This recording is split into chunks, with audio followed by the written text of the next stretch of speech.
Good Thursday morning, everybody. John and Lance along with Dell here with you for the next 3 hours on ESPN 97.5 and 92.5. We start the show, and Lance walks out. That's my partner. Over 25 years, Dell. Over 25 years ago, we started doing this, and nothing seems to have changed over that time.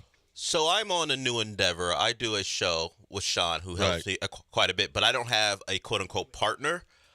I would lose my bleep if this was happening as consistently as it does with you.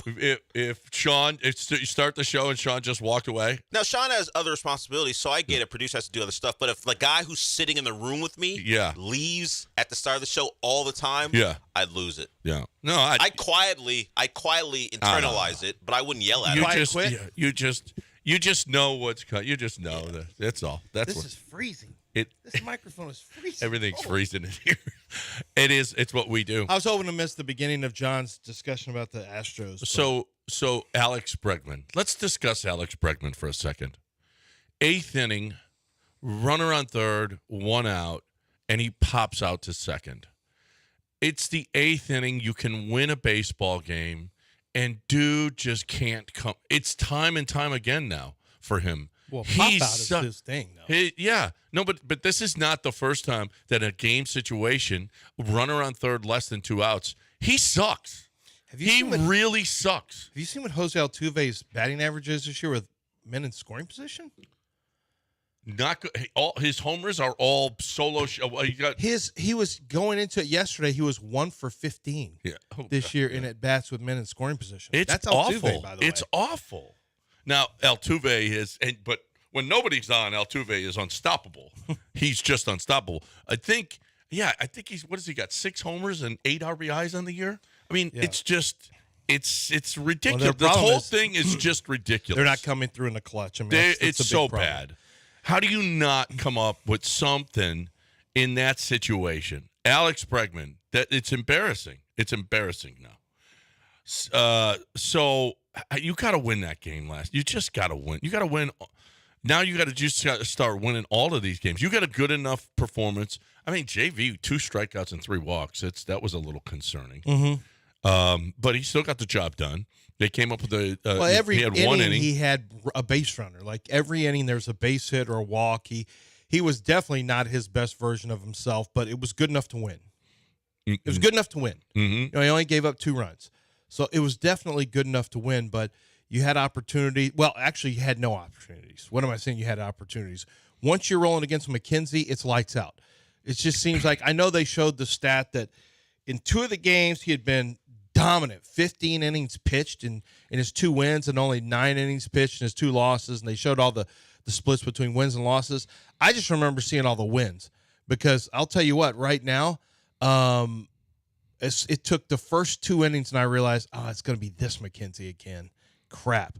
And sure enough, but you had some double plays, and you had the team defense helped you out, and Justin made pitches when he had to, and you had your chance to win, but you did, but you didn't. Mm-hmm. You had limited men on base to get a scoring opportunity. When you did, you can win a game, like you said. You just come through in the 8th, and really it was the 8th. You had an opportunity in the 9th too, I believe, and just couldn't do it. And of course, extra innings. How you survive with just one? You can't score a run. I mean, you've gotten 1 hit in extra innings so far. 1 hit, and that was Caratini in the 10th inning, the home run 2 days ago. That was it. 1 flipping hit, and then you had Caratini at the plate again last night in that situation. And Cabbage, I guess you got to score. I guess you're going to get doubled up because he made a great play. I'm really sick of Stephen Kwan. He can leave this city right now, as far as I'm concerned. I don't need to see him anymore. No. He's on base every single flipping time. Now, Alex Bregman, with runners in scoring position, is 8 for 27 this year, 718 OPS. But it just seems like it's every time. It's a game situation, and he's up at the plate with a runner on third and less than 2 outs. He never comes through. Never, ever, ever comes through. It's impossible to watch this team right now. Well, I don't know what stat they had men in scoring position. He's 2 for 19 now. Jose Altuve, 2 for 19. He's hitting 105. That's terrible. That's awful. Hitting 105. He's 2 for 19. And he's your best player right now. It's not even close. Jordan is a shell of what Jordan has been. This is a bad year. It's Jordan is a shell right now. I mean, you barely hung on. You barely won with a Caratini 2-run home run walk-off and barely skirted over the top of the right field wall yesterday. I mean, day before yesterday, and then yesterday, this is just a bad year. It's a bad year. They showed Christian Javier's throwing. He's throwing some pitches, and I don't know if it's live BP. It wasn't really live BP. He was just, you had a batter in there standing in the box, and Christian was throwing a little bit. So, I guess he's getting a little bit closer to coming back, but right now you just don't feel any juice from this team. They don't come through in the clutch. They don't, and when I say just hit with men in scoring position. 2 more runs. That's it. I mean, it's just awful. This is not our team. This is not the team that we've seen. It is so unclutch. The Astros of this era, and maybe this era is over. Maybe it is, but you still got so many good players. The thing is, though, I'm starting to lean towards you. Maybe you trade some guys and get what you can. Get something replenished, because this team just doesn't have what this team just doesn't have it. It just does not have what those other Astros teams have had. And yeah, it's early. It's still early. I mean, it's May 2nd, so you've got 5 more months of baseball. Yeah, but you have to play really good baseball. No, you have to play great baseball. You got to play really good baseball just to get back to good baseball to get back to 500, and then really good baseball to. This is the problem. People say it's early. Yeah, it's early, but the inverse has to be true. If you played this bad of baseball for this long, you've got to play the opposite for another stretch. And that's like, they haven't shown any ability to do that this year. No. Where's the consistency? Where's the 5-game win streak? Well, you had one. Hey, you had 3 in a row. So yeah, I guess that's as good as you can. Yeah. I mean, what are you asking for here? You had 3 in a row. So slow your roll, Lance. 5 in a row. We're not doing that. Oddly enough, Nick Caserio, of all people, said something very relevant and pertinent about this season, and I think we should take his advice. Because are you quitting? Are you done with the season? From what I'm hearing, I'm not. I'm very disappointed. I'm as discouraged as I've been. Well, Caserio has some advice for you. It's football season. I know it's baseball season, which I know everybody's miserable all of a sudden, but it's football season for us. It's football season. Okay, I know that. Okay, you made the playoffs When did he say 1 that? year in a row. When did he say that? After the draft. Everybody's miserable all of a sudden. Yeah, you made the playoffs 1 year in a row. Listen to him, John. I know this is not. Nick, what did you say? The Astros are fine, but this is a Texans town. Hold I on. know. What did you say, Nick? It's Say baseball that. season, which I know everybody. It's football season. It's football season. It's football. Listen season. to him. It's going to be interesting. The schedule is supposed to come out maybe a week from today in that neighborhood. This usually comes out.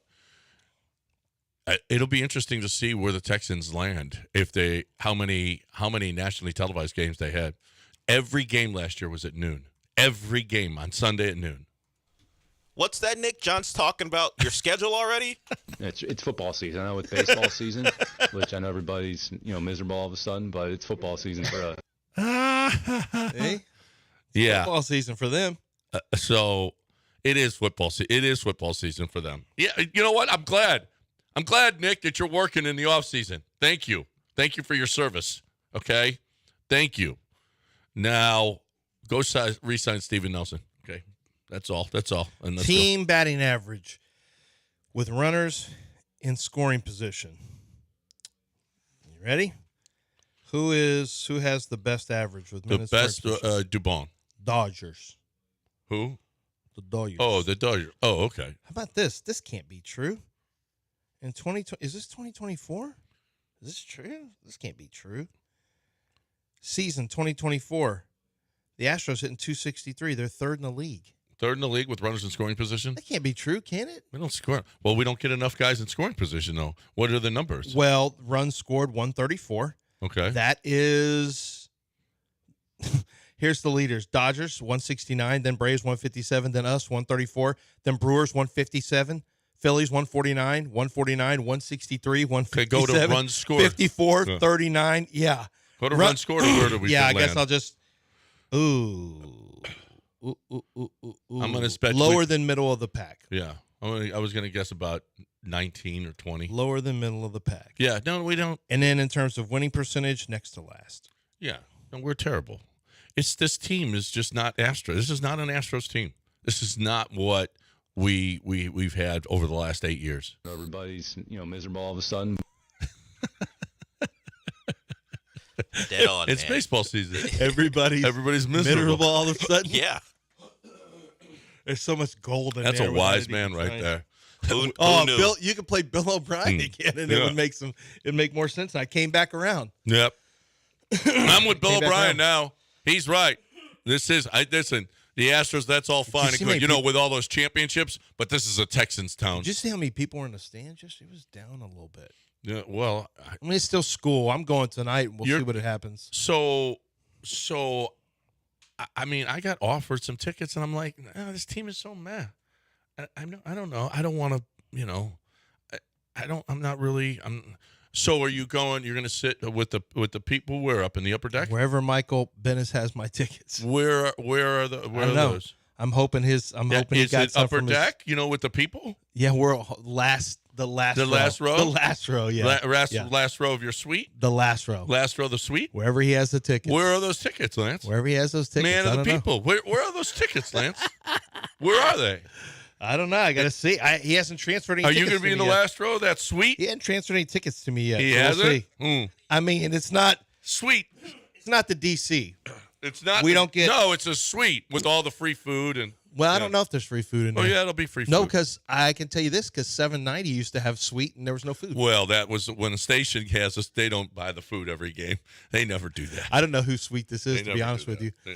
I'm not sure whose suite it is. Well, I'm sure you'll be going in a suite with nice all food and drink, all I'm hoping provided. there's food and drink. Yeah, I'm hoping. I thought you were a man of the people. I am. Okay. Well, the people I do work with go to the Okay. the man of the people on this show go in a diamond club.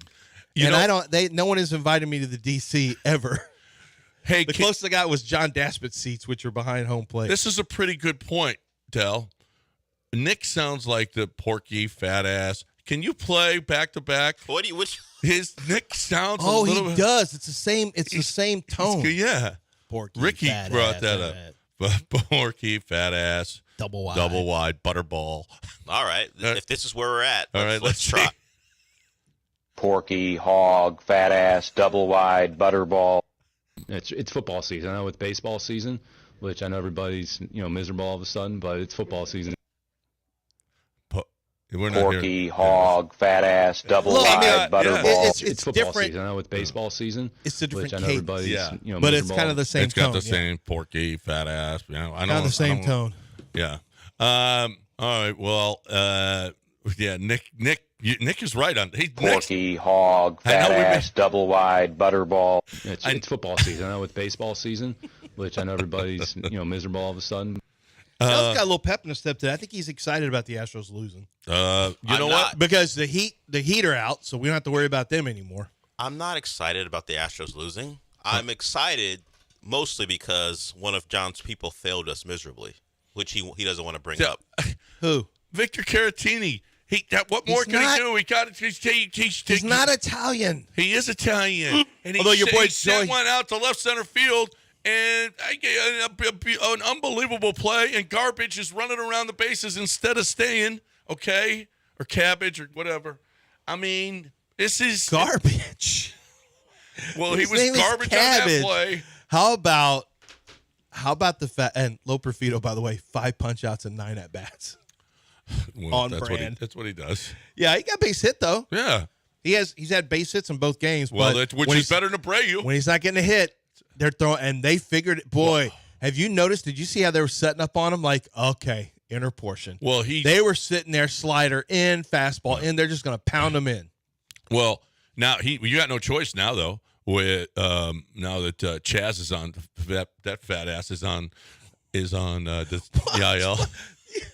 You have to have context. I know you're making a joke, but really, if somebody just turned in and they hear that, you have no context. And Dell's on the phone, so he can't play your little. He can't play your little thing. Porky.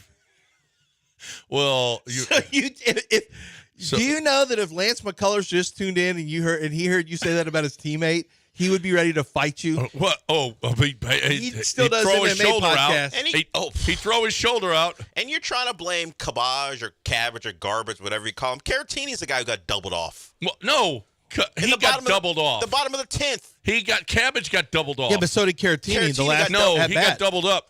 Caratini got doubled off because he was running instead of waiting for it to fall. Yeah, look. Read the play Caratini better. did that. Caratini, both of those guys. You can't just blame Garbage. What did you call him again? He called him. Cabbage. Okay. Okay. It's not. In one segment, he's called one player garbage and another one a fat ass. Well, the disrespect. Dusty's the one. No, I 7 didn't do straight that. ALCS appearances. Chandler Rome did that, saying that Dusty thought he was overweight. And Dusty's not here anymore. And then you're carrying it Dusty's on. not here bringing him pudding anymore. I If know. I thought he was fat, you think And I'd bring you're him pudding every carrying day? on. Turkey, hog, fat ass, double wide, butterball. Man, I'd rather they win so we don't have to deal Yeah, we with have this to do stuff. with this. Time to talk about Mark Klein. He's a winner. Here's the deal: is if you're looking for what do you want to get her this Mother's Day? Because Mark Klein is here for you.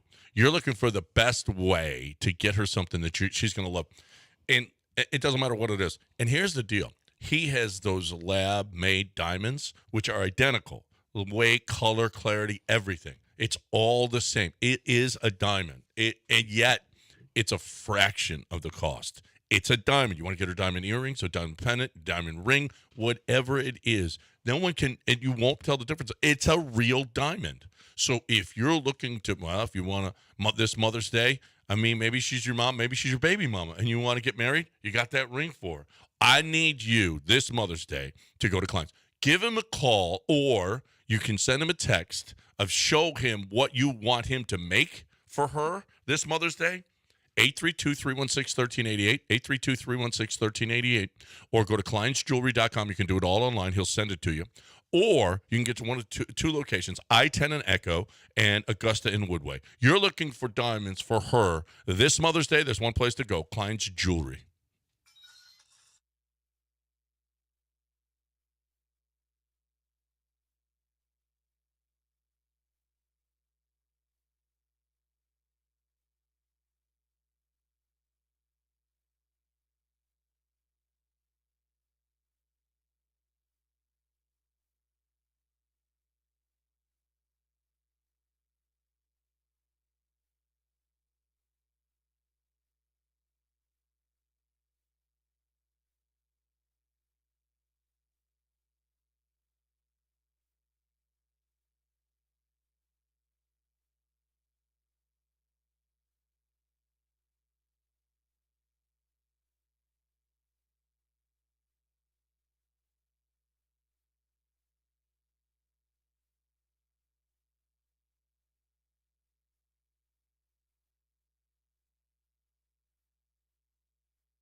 So if you have someone who you know who was just recently in an accident, it goes like this.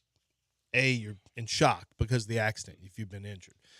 And then B, you say, well, what do I do now? I guess, I mean, especially if you got to go to the hospital, those bills, you get worried. Maybe you don't have insurance, health insurance. And even if you do, it doesn't matter. It's going to cost you a ton. And we know how that goes. So before you know it, you've got bills piling up due to an injury, and the the other side will say, "Oh no, we've got we'll take care of you. It's insurance is going to cover your bills." Are they going to cover your physical therapy? Are they going to cover is insurance going to cover your surgery you have to have in a year? Is insurance going to cover your pain and suffering? I mean, truly cover your pain and suffering. Or time missed from work. They're going to expect you to get back to work even if you are injured and you're in a job where you have to have better mobility. That's how it works. And the insurance company is looking to squeeze you. They're looking to save as much money as they can for their client. And John Daspit's doing the opposite. He's looking to fight for you and your best interest and making sure that you are taken care of and that your pain and suffering is accounted for. He wants to make sure that you are going to be someone who's taken care of when you are injured and you can't work. You've got to have considerations for that. John Daspit and his law firm does that. Over 10 offices, well, there's 10 offices here in the state. They're the biggest in the city of Houston by far, and they have the most lawyers so that they can spend time properly working on your cases. They work into the night. They work 7 days a week in many cases. They fight for you. 713-CALL-NOW. That's 713-CALL-NOW, or go to daspitlaw.com.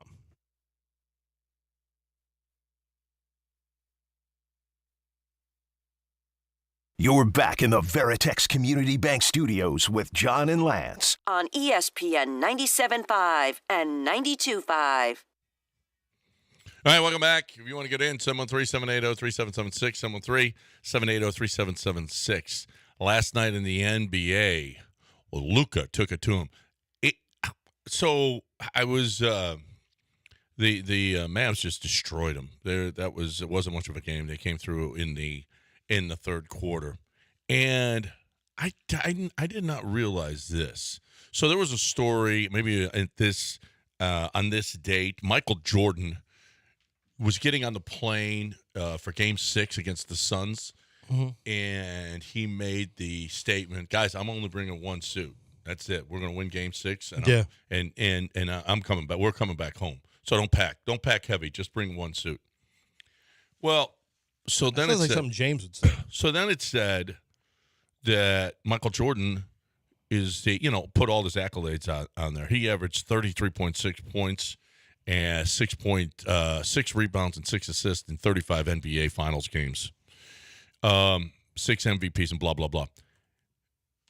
Do you know that he had the greatest scoring average in NBA history? You would think it would be Wilt. Right? No, it's MJ, yeah. It's MJ. No, I knew it was 30.1. Yeah. Wilt was also 30.1. Oh, was he that high? Yeah. Yeah. Well, and he played when he was older, too. Well, so did Jordan. So did Jordan. When Washington, a kid came down. He averaged, with the Bulls, he averaged over 22, 31. Yeah, his last. As a matter of fact, he didn't average 30. Right. 96, 97, 97, 98, 2001, 2000. His last 4 playoff series, he didn't average, 29. I'm talking about regular season. Oh, I thought you said his. No. His regular season scoring average is the most in NBA history. Yeah, Jordan. Yeah. So it's Jordan 1. It's Wilt 2. You know who's third all time? Who? Luka. All time scoring average in game. Yeah. 20. I mean, it's not shocking. Well, He scores a ton. He does score a ton, but that's crazy. You know who's fourth? Joel Embiid. Oh, well, you got to remember now, they take more shots in this era, too. So there's going to be more, the stats are going to be a little higher because they get more shots off. I'll give you an example. I went through all this to show my kids, if you take Jordan's era. Well, that's not true. That is not true. What do you mean? Michael Jordan averaged. No. I'm not talking about an individual player. I'm talking about in games, there are more possessions now. The pace is faster. Hold on.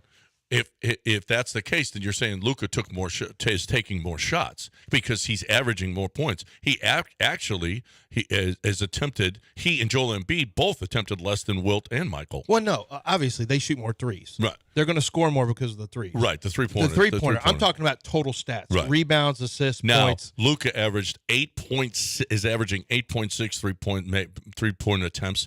Michael only averaged 1.7 per game. It was not part of his game until wasn't later. part of his game. Joel Embiid is averaging 3.4 attempts, 3-point attempts per game. Is that lower than you thought? It's higher. It is? He's a center. He shoots a ton of threes. Yeah. Yeah. No, that's a little surprising. So Elgin Baylor's 5th. Kevin Durant is 6th. LeBron James scoring average is 7th. Yeah. Listen, but they're not. It's not like they're averaging more attempts than those guys did. Because Michael Jordan, threes. They just shoot threes. They just shoot threes. But they're also great players. Yeah. I mean, we're talking about Durant. We're talking about Durant, LeBron, Luka. These are phenomenal players. These are all-time great players. So, yeah, these are – hey, we're in an era of all-time great basketball. Is this postseason hurting Joel Embiid in your attitude toward him? No, I mean, that's just who I always thought he was. He's just kind of – there's something about – he kind of shrinks from the biggest moments. He talks a lot, and he's really good in the regular season, but there's just something about – and I understand he's got Bell's palsy, and I understand there's been some physical stuff, but Joel Embiid, I mean, let's remember, he came back. We weren't even sure he'd come back this year. So was the meniscus. So, I give him credit for that. But Joel Embiid is a guy to me that's always going to talk a lot and have a really good regular season. And then when he just gets a little tight. Sometimes he just gets tight. Speaking of getting tight, did you see what your boy James did yesterday?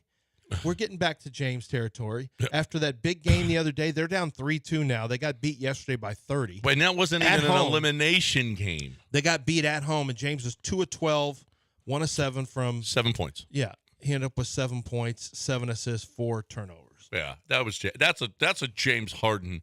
Now he's gearing up early because that's his usual elimination game. I mean, I get that you don't have Kawhi, but you still have Paul George and James Harden. Yeah, you have a big 2. Yeah, and you just looked like have a big 2, and for Dallas, and you got who's the second? You got Russell Westbrook. You got Kyrie, and you got Kyrie Irving and Luka are your big 2 for Dallas. But Kyrie had, I mean, 6 assists and 14 points. Kleber was great last night. 5 for 7 for 3. But I'm talking about your big 2. Yeah, right. I mean, if it's you, James has got to step up and be the guy who played the other day, had the big game the other day, not 7 points. You see what? Have you seen? There's a huge controversy. The greatest sports city in America, Philadelphia, had to give away 2,000 tickets to first responders and nurses and doctors and. Because they were afraid that the Knicks fans were all going to buy the tickets.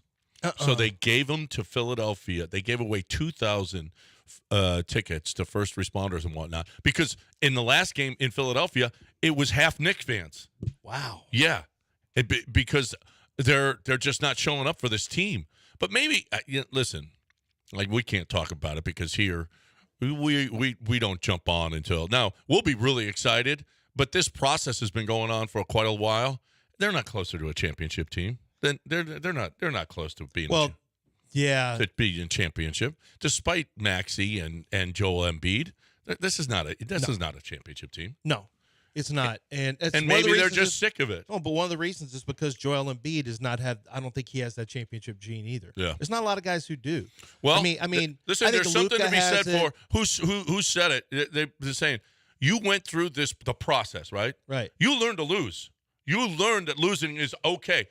And you got that mentality that Joel Embiid has. You didn't come in here. Now, that said, Michael Jordan lost. Those Bulls teams lost his first 8 years in the league. But he had that gene. Joel Embiid apparently doesn't. He doesn't play well in the biggest games. He just doesn't. He has a history of kind of shying away from it. And the only way you can change that narrative is to really come up big. I mean, James has earned his over time. We know what James is capable of. We also know he's highly capable of just completely disappearing. He does when things don't go down, when things aren't going his way early, he will just collapse in games like that. Luka, Giannis, these guys are going to give you. I mean, they're going to put numbers up. Kevin Durant, they're going to step up and. They don't just shy away from the moment at all. It doesn't always work out, but you can see the guys you say, man, I want to be in a foxhole with that guy. Luka's one of those guys. Yeah. Luka's definitely – he hasn't had the firepower to get past them, but he's going to give it his best shot. He's not backing away. His game doesn't change. You don't see him become passive. Mm-hmm. I mean, James actively becomes passive. Sometimes I feel like it's just tight. Like Embiid just plays very tight basketball.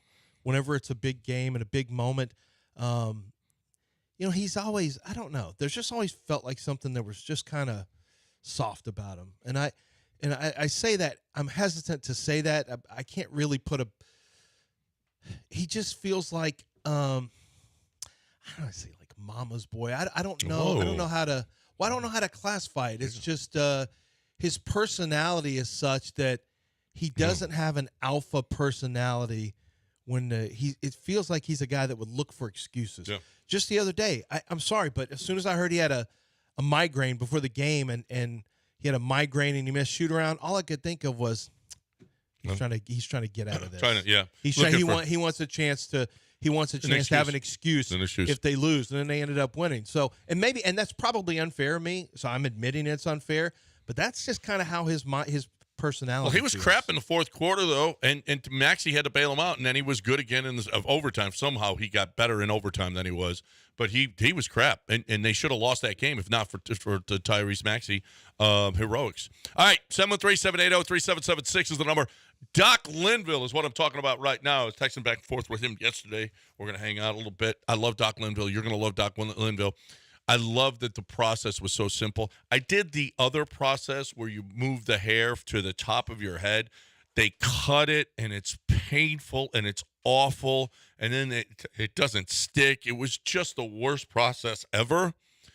And Doc Linville's process is the best. There's no scars because it's just the neo-grafting grabs some and then it puts it in the top of your head. It's your hair. They just move it. That's all. You don't have to be embarrassed by it. It's your hair. It's your hair. They just move it for you. And here's the deal. It sticks. That hair on the side of your head always stays. It doesn't fall out. So it's going to stay on the top of your head as well. Now, you may not be somebody that needs the neo-grafting if you just need the PRP to thicken it up to inspire the growth in your hair. You got that as well. Doc Linville will decide for you. He is awesome at this. You're looking for the best way to get that hair on the top of your head again, 975hair.com. That's 975hair.com.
Aqueduct Plumbing Company. Billy's probably listening right now, so do a good job. I'm just telling you, I had Billy come out and do a repipe job for me. Well, it was a piping job that was from the kitchen. The repipe job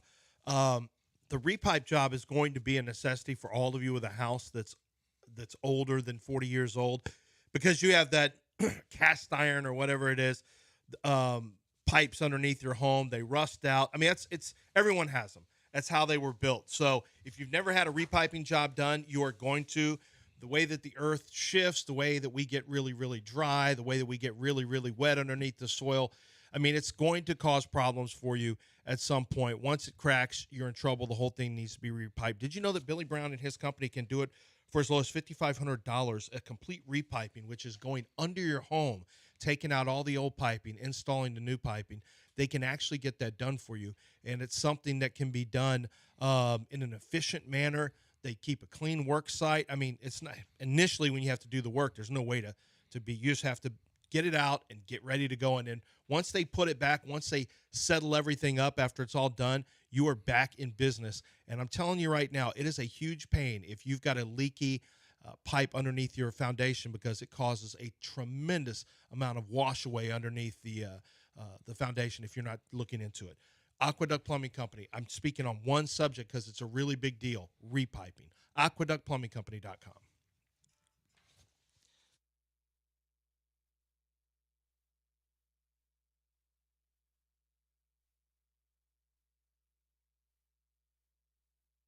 You're listening to Houston's longest-running sports radio morning show. From the Veritex Community Bank Studios, here's John and Lance.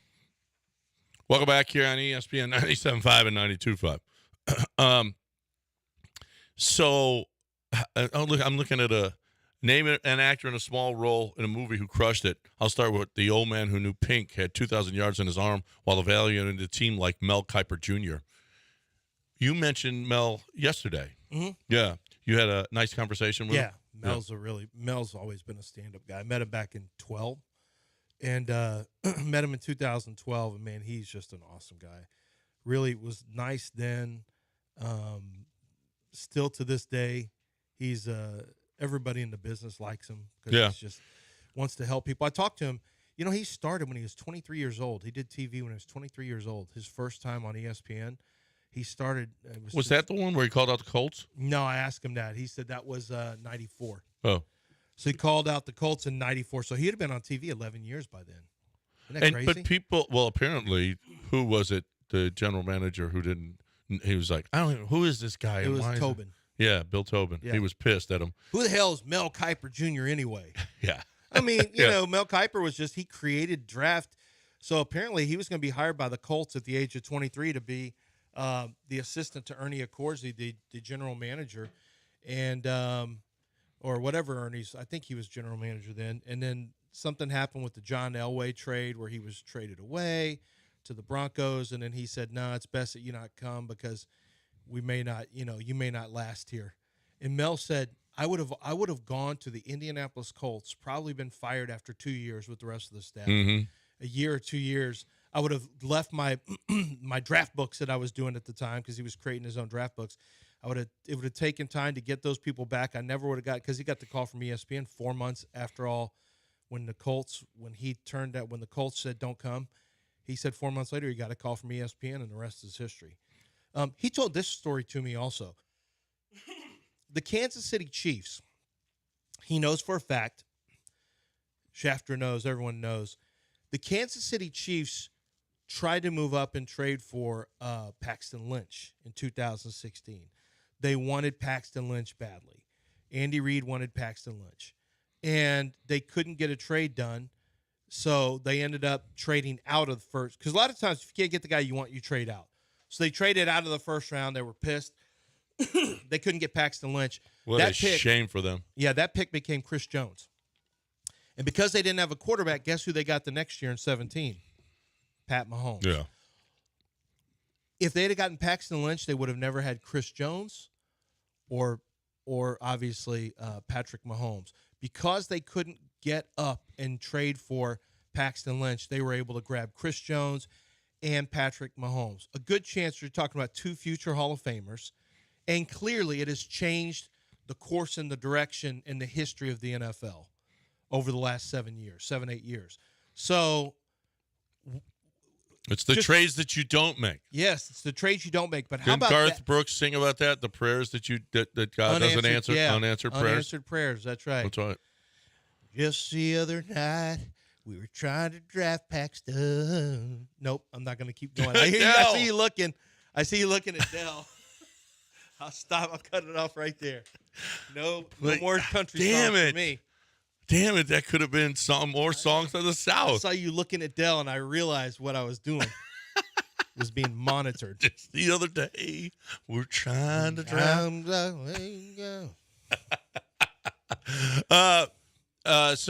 And Lynch was by the way, Lynch was so that Lynch had bad football character. Oh, that was too. bad. So I heard the same things about Mort. Mort died recently. Mort, same way. Same way. Those two are two peas in a pod. Mel Kiper. And me. When they brought on Todd McShay, he welcomed him, and actually he made McShay even a bigger star, right? Yep. And shared the spotlight. Mort, same way. When they brought in new NFL, we brought in Schefter, and he was like, "Come on, let's go get it."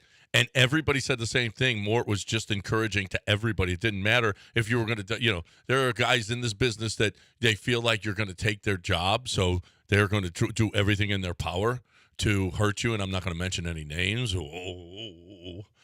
But speaking of people who are dead, he wasn't worried you're going to take his job. Not other me. people he's worried about. Oh, yeah, that's right. Oh my God, everybody. He was the worst at that. When John was talking about how great Mel and Mort were welcoming people, did you say like me? Did you say that? I didn't say that. No, Lance, did you say like me? Did you say like me? I can't recall. Did you say that? Like me? You're not like that at all with his pinky in the air. Is he appropriating with that hoodie that he was? I mean, anyone. It's cold. I mean, people in really cold cold. places wear hoodies. No, he's really not cold. appropriating. Everybody, I'm welcoming. I taught Jordan Reed. Call, hey, I want to talk to you about stuff. So I was friendly to Jordan Reed before you know it. He's on ESPN. I'm the same way as those guys, and I should be. Are you friendly with Todd McShay? No, because Todd McShay was not nice to people. He's standoffish. Mel Kiper's never been standoffish. Everybody but Mel Kiper told me yesterday, hey, if you need some help, I'll talk to people over here. You should. Because it looks like ESPN's going to buy the NFL Network, right? I mean, or whatever. We'll see. Well, we'll see. But yeah, he's going to help you. That's Mel being Mel. I don't know if I want to keep doing it. I mean, I'm not. This is hard work. I'm not going to do it for. I'm not taking a big pay cut, but I got other stuff I can look at doing. But I can tell you this, man. Mel is that guy. Yeah. Never mistake that Mel Kiper's that guy who'd step out and he'd want to help me, even if we were working in the same company. He doesn't look at me as like he wants to help, right. and he really truly means that. Like he's that kind of guy. What if you stole his burger when he wasn't looking? He'd say, "Hey, you took my burger. There's going to be another one that's coming here, Todd. There's going to be all these burgers coming in." He would have said, "Oh, there's a whole pan of burgers." But what if he had That's what already... he would have said. He goes, "This is never mine anyway." But what if he had already made a plate for himself? But if you don't put a condiment on it, you don't. Those aren't the rules. Yeah, you're the making rule up is, rules. Okay, Wait, what? If it's bread and you've got a hamburger on one of them and no one's around and there's no lettuce or tomato on it and there's no condiments, it doesn't belong to anyone not a yet. rule. And you know what? Here's another thing. It's already on a plate. Here's another thing. Tatiana was an intern. I know. Interns are not supposed to eat first. That's not... Why would I? Is that true? Is it true? What's the It was Almost Famous? You ever watch that? I did, but the movie. Almost Famous, yeah. Yeah, what was the deal? Penny Lane, she told all the other girls, the band eats first, you eat after. That's so right. you saw a pan of... But the difference is, let's say, okay, fine, if you want to blame her and say she made a mistake, but there was a pan of burgers that you could have gone to grab. There was still a bunch I left. thought Had the guy, set a whoever plate brought for it, you? had just put the bun down and put one down. Like, let me get a starter in front going of for the you. intern computer? Let me get a starter. It wasn't there. It was on the table. No, it wasn't. It was not by yes, my it was. kids. It was Yes, not it by was. the intern. Okay. I would never take a That's a hamburger lie. that was by the intern. Yeah, but I computer. can't trust That's you. a lie. I can't trust That's you a swearing lie. on your kids. Not That's a lately. lie. No. Not with their grades lately. No. Can't No. trust you. And the way you I talked swear about on them. Alec, who's actually who's made Dean's List again. Okay, good for him. There Good you for go. him. All right, I trust. Listen, here's what I'm going to trust this season, and you should trust it too. Own well. So your property taxes, you've gotten your notice of what the government has appraised your house for. Holy crap! Are you kidding me? I got mine, and I was like, "Are you really? Didn't we just do this last year where you charged me way more and you reduced it? I got to do this again." But yeah, you got to do it again. You have to do it every year. If you don't fight, if you don't protest your taxes, they're going to charge you more, more and more and more. They never go down. And if you don't fight it, the next time they're going to jack it up again. And it's like, oh my goodness, and you're just paying way more than you have to. Yeah, we don't have state taxes here. You know what we got? Property taxes, and you know what they always do? Try to screw you on them. So here's the deal: you got to go with Ownwell. 86% of Ownwell's customers save on their property taxes. 86%. That means the government's screwing almost everybody. $1,148 average savings for people. It's incredible.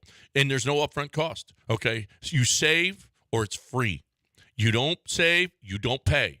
Save money on your property taxes with Ownwell. Sign up in less than 3 minutes and start your protest today at ownwell.com. That's OWNWELL.com.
You are listening to Houston's longest-running sports radio morning show. From the Veritex Community Bank Studios, here's John and Lance. Which is greater, soccer table tennis or soccer bike soccer? Did you see that video? I haven't seen bike soccer. I'm watching. Oh, soccer it's in your it's in your notifications because Bike it was soccer? sent because this is another sport that you could play. Bike soccer is totally sweet. Everybody's on bikes. Look, So it's like polo. look it. It's soccer. Oh yeah. I You can have do to that. use your wheels to kick with it. You Yeah. can't use your hands. I could do that. I mean, look at this. I mean, these I've guys played- are great. yeah, but I played. Have you ever played Foosball. foosball? It's the same. No, it's not. It's on bikes. Yeah, but What are it's you foosball talking on about? bikes. I You could don't totally have- do that. You don't have the dexterity. Hey, Probably. look at this. Would he fall down? Look Del? at this. No. See, That's how I'd take a shot. these guys are incredible. Bike soccer is I would be too. incredible. Look up That bike would be soccer. incredible. I'd be Wherever probably below. Wherever you are, go I'm look always up bike honest soccer. though. Like I'm always honest. I would be below average in that sport.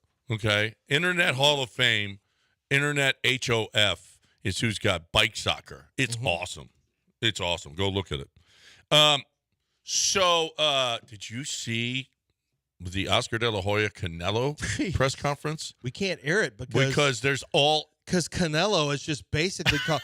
You'd be canceled in our society for saying what he said. apparently you can say what he In said. Spanish, you can drop all the word. Yeah, Oh. he said them all. He was calling him a lot of ugly words. And Man, Those two. are really That's rough real. words. I disagree with you using these words against me.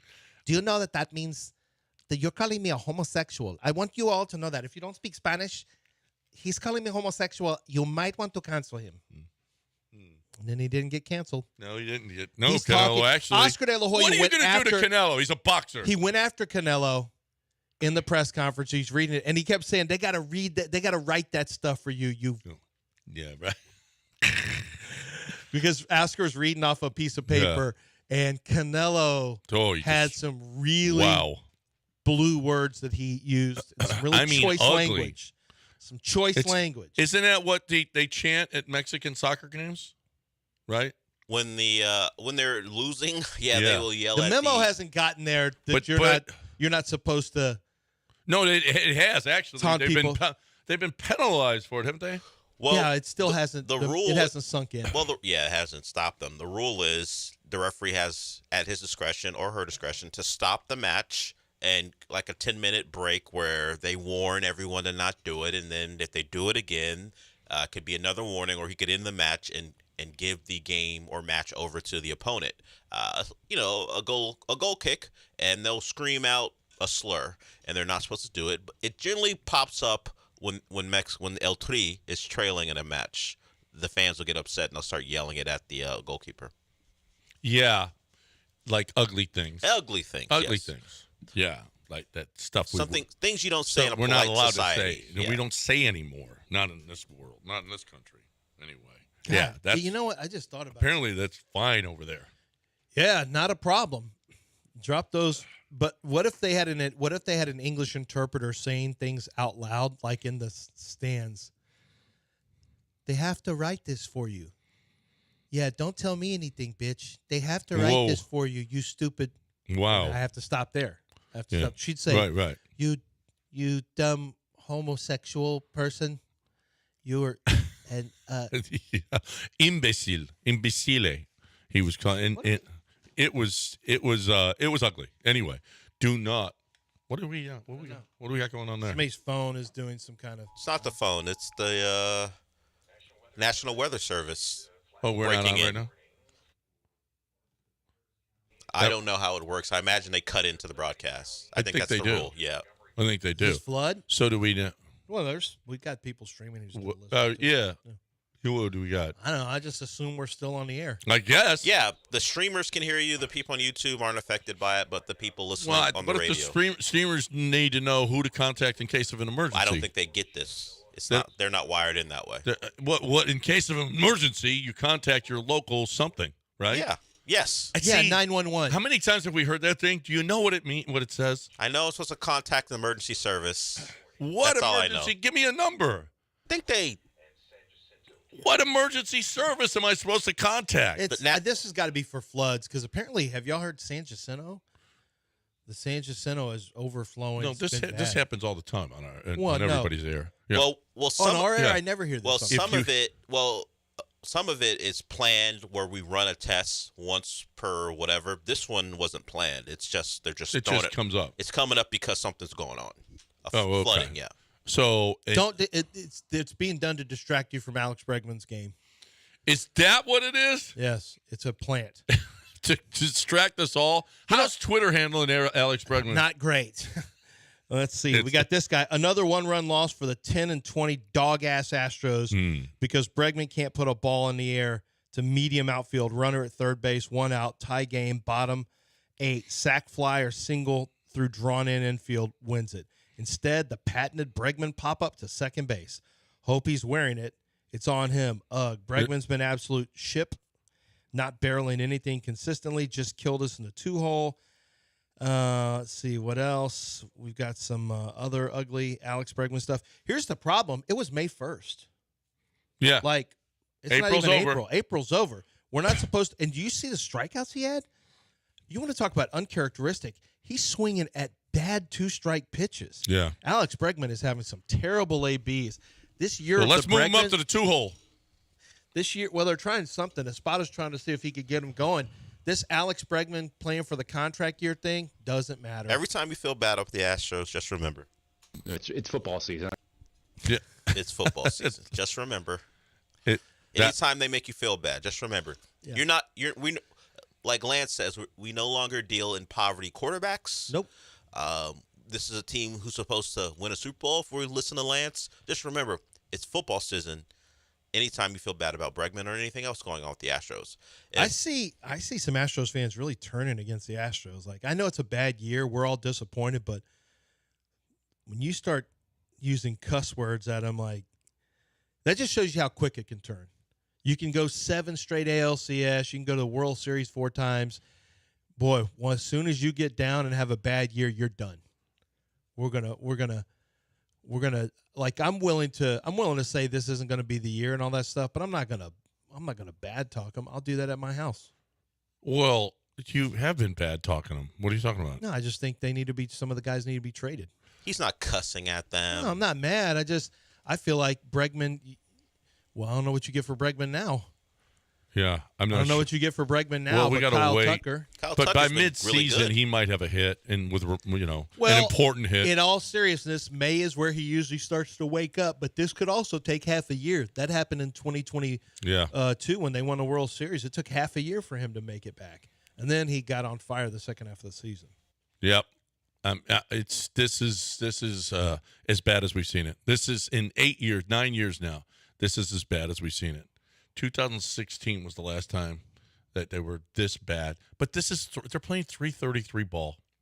That's awful. That is like bottom 5 in the league. How early can we start tank watch? Well, how about, okay, are you encouraged at all that Javier's coming back? Encouraged at all that Urquidy's coming back? starting pitching. Seem like when those guys are healthy. No, Javier's coming back Sunday. Yeah. Are we sure? Yeah, he's pitching Sunday. No setbacks. No, no. I'll be encouraged when I see how he pitches. Well, yeah. I mean, he's probably going to take a little while to get into a groove.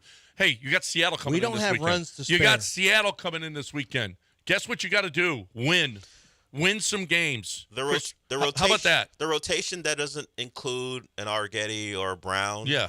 Or a Henley. I like that rotation. We get Arrighetti tonight. It doesn't. Yes. I am. You get to go and watch Arrighetti. I am going to the game tonight, and it's a loss. I can already tell you because I haven't won. I haven't been to a game they've won. Well, yeah, I have. I guess I went into. So how about this? I've been to 2 games and they won both. Out of their 10 wins, I've seen 2. The last 2, You've only gone to 2. I've gone to 2 games, and they won both. They won both. Miraculous. Yeah. My win percentage is like 20. I think I'm probably 2-8. I'm like over on the last fire. 10. I'm on fire. So after Cleveland here, we got Seattle in town. And I don't care. I'm going, and they can take the L if they want to. I'm still going. I got free tickets, so I'm going, and that's going to be that. And I want to drive out to the Woodlands, but the wife said no. So I want to go stay out there. we're going to be at the TPC tomorrow for the big tournament. So Seattle's next, then at New York. Now listen to this. Well, Detroit is actually a better team this year. Actually, Detroit is one of the leaders of their division. At Detroit, the A's here for 4, Milwaukee here, the Angels here. They stink. At Oakland. If you don't make up some, are you looking for a soft touch with one of the worst teams in baseball in town? They're going. They're terrible. Good. The Astros are coming. The Astros are the soft touch. You can't be looking at everybody else. Well, it's about damn time we get some easy teams. The Brewers are not going to be easy. I wish we could play the Rockies every game. Well, Mexico City at least. I don't know how they'd fare in Houston. Oh, no, not at home. No, not at home. Time to talk about, who's the home for you to pick up your Ford. That's Chastang Ford on 610 at Homestead, not Hempstead. It's just 5 minutes from downtown. I love Chastang. I love this dealership. I love what they do for me, what they did for me, and what they're going to do for you. They're going to stand behind their work. Of course, they got the product. They got the Ford product, which is second to none. I've got the F-150. My son has an F-150. I had the Explorer. I bought that from Chastang Ford. Love that deal. When that was done, I said, give me that F-150 Lightning. Love my Lightning. You will love it too. You want a hybrid truck? You can get that as well. Listen, you got all of the options, but here's the deal.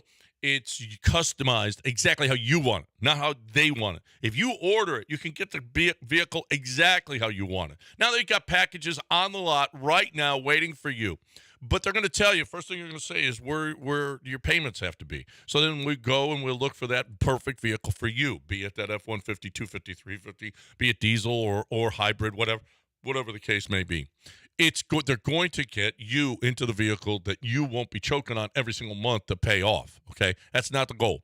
They're not going to add on, they're not going to mark up just to make more money off of you. They're going to get you in the perfect car for you, and then you'll be back and buying another one at ChastangFord.com on 610 at Homestead, not Hempstead, just 5 minutes from downtown Chastang Ford.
So if you are looking for something for Mother's Day for your wife, you got the kids, and maybe she just had a baby, and you say, man, I got to get something special. This is, she's doing so much and brought this great child into our life, and yada, yada.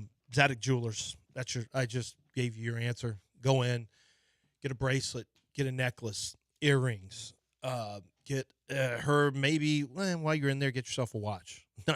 A nice luxury watch, an exclusive watch from one of their boutique. They have little boutique areas for different watch brands from around the world. Frankly, they're hugely international and they're unbelievable. But Zadok Jewelers is going to have that perfect gift, and they'll work with you with whatever your budget is. But you're going to get something that's really terrific. If you've got a family heirloom you want to work into a gift, they can do that as well for your engagement ring or for your Mother's Day gift, whatever the case may be. And Zadok Jewelers has been here for over 45 years. They started in a small 1,200 square foot area there on Post Oak. It's now 28,000 square feet, 2-level store, and they are very successful because the quality of their product is unmatched in the city of Houston. And frankly, people come from around the state to purchase jewelry from Zadok Jewelers. ZADOK.com, 1801 Post Oak Boulevard.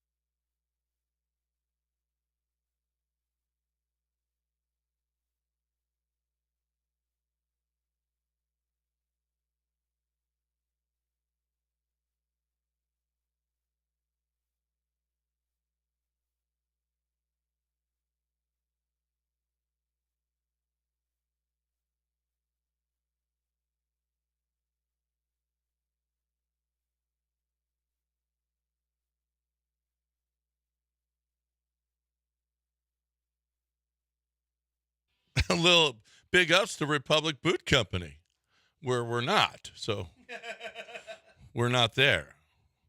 But, yeah, might want to take that one out of the rotation. Not sure. I didn't realize this. When was the last time before Victor Caratini's game-winning home run that they had a walk-off home run?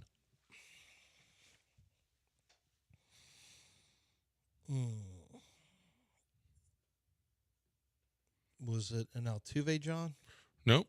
Who was it? It was game 1 against Seattle. Jordan hit 8-7 win. So we had none last year? None last year. 585 days since their previous walk-off home Jordan run. walk-off was the last one? That was in game 1 against Seattle.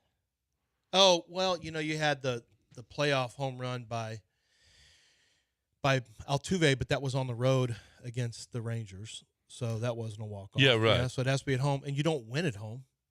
And Pena's was on the road. Yeah, you don't really win at home. So No, you don't. it's impossible to have a walk-off if If you never you win. can't win. If you don't win, right.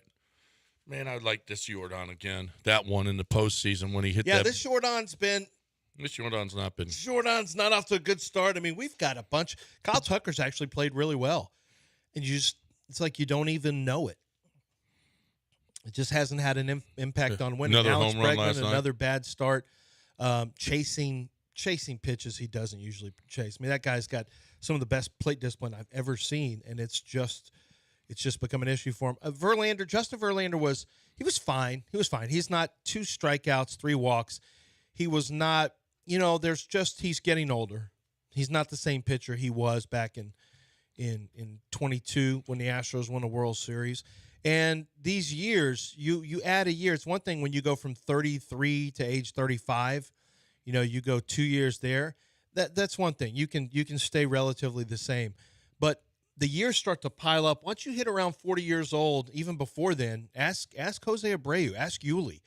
Man, 1 year can be worth 2.5 years of baseball age. So Yuli went from leading the league in batting to 2 years later, he's out of baseball.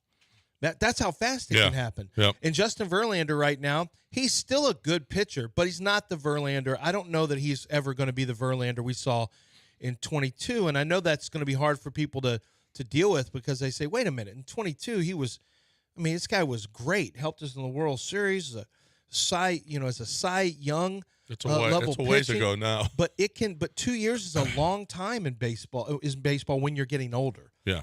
When you start to age, 2 years can be a long time. Yeah. And I think that's where we are with Justin Verlander. I don't think he's going to be that dominant number one. But yesterday he battled, fought, and that's what he's going to be. He's going to be like Roger Clemens was at the end of his career. Knows how to pitch, knows how to fight, knows how to get out of. He was throwing breaking pitches to entice double plays. He's smart. Yeah. But Fromber and Christian Javier have got to step up and be really, really good. And Blanco, I just feel like any second now Blanco's going to trail back, but maybe not. Maybe that's just not going to happen. Yeah. So last night it was a little bit off in that the Astros were just 2 for 10 on balls that were like 100 miles an hour. Their expected batting average was supposed to be over 600 on those balls, and they were 2 for 10. So they hit the ball hard, in fairness to them, but they hit it where guys made great plays. That said, Alex Bregman popped up with a runner on third in the 8th inning in a game situation, and then Jordan didn't come through as Jordan doesn't come through. Right. So of late. So that, you know what, they did hit into some bad luck yesterday. But Verlander talked about his start after he had 2 strikeouts and 3 walks, but he thought it was a better start than the last one that he had. It was a bit better than last time. I still had too many erratic pitches, I thought, but had some nice defensive plays behind me, and was able to kind of force the issue against a team that obviously doesn't swing and miss a lot. They put the ball in play a lot, so my game plan was just kind of a attack and try to get them to make some quick outs so I could get deep in the game, especially after the bullpen being taxed after last night.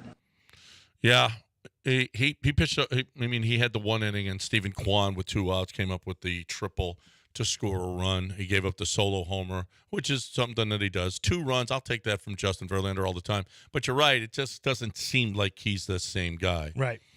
The Verlander that's going to strike out 8, walk 1, and give up a solo homer every once in a while because he likes to work upstairs and get strikeouts that way.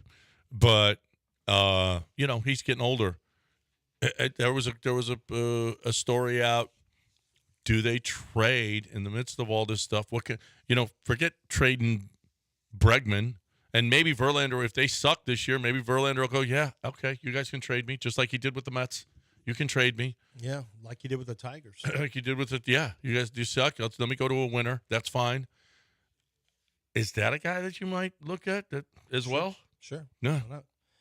I think everybody is on the market, other than guys who are future core players, and Justin Verlander's not a future core player. So, yeah, I think Justin Verlander could be on the market if, once again, if this shows no signs of really. I'm not talking about getting better. Like, it's got to get substantially better. You're 10-20 right now. I mean, hey, a 6-game win streak, and clearly you're looking at things differently. Like, well, we're close, and it depends on how Seattle, depends on how the Rangers, depends on how the other teams in the division do. But the Seattle series is a huge one. If you don't perform well, God forbid you get swept by Seattle, which happens at home. No, at times. No, they win 1 out of 3. It's their average. They win 1 out of 3. But it's really a bad, like, it makes it hard. It's going to make it hard to catch up if you keep allowing these teams to just push past you, Seattle to push past you, not past you, but extend on you. So I think that Justin Verlander, I get everyone's all I was trying to say at the beginning of the year is that you have to be open to this possibility. And I hope that the Astros are open to this possibility and Jim Crane is a realist.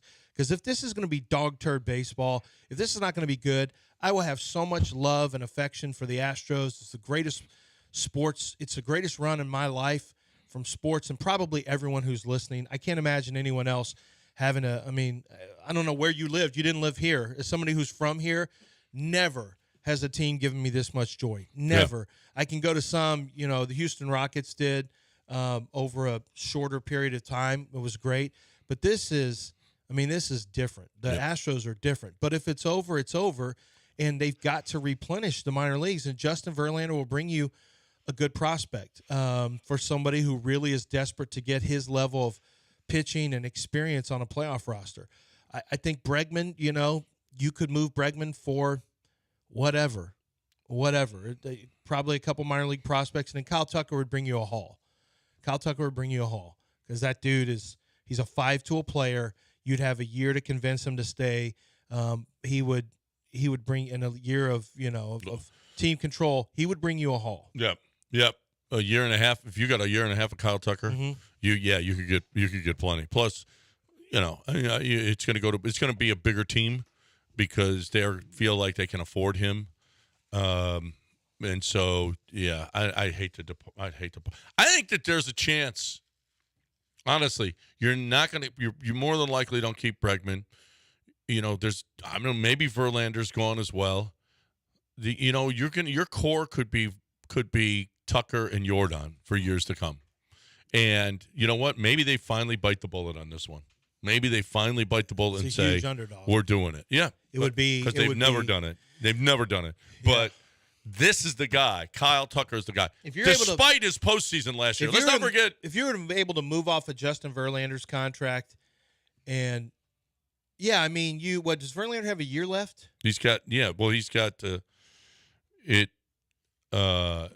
he's got 1 year of he's got to hit 140 innings. It's got a vest. He's got to hit 140 innings. 140 innings. 813 ESPN 97.5 and 9. And maybe you don't want him to hit 140 innings. I don't know. We'll see. Maybe you don't. 713-780-3776, the number on ESPN 97.5 and 92.5. Time for me to talk right now about my peeps over at Dream Rate. What? Kent Jones. He loves mortgages. I'm telling you, he's not mortgage nerd. Who said that? That's Lance said that. That's ridiculous, Lance. The man is a client. We're not going to call him mortgage nerd. He loves his mortgages, though. I'm telling you, he does. He's going to work that deal, make sure that you get the best. He's only going to take on 8 clients at a time because he wants to give you personalized attention. These huge mortgage companies that put their name on bowl games, do you think they got 8 clients? No, they got hundreds. They don't care about you.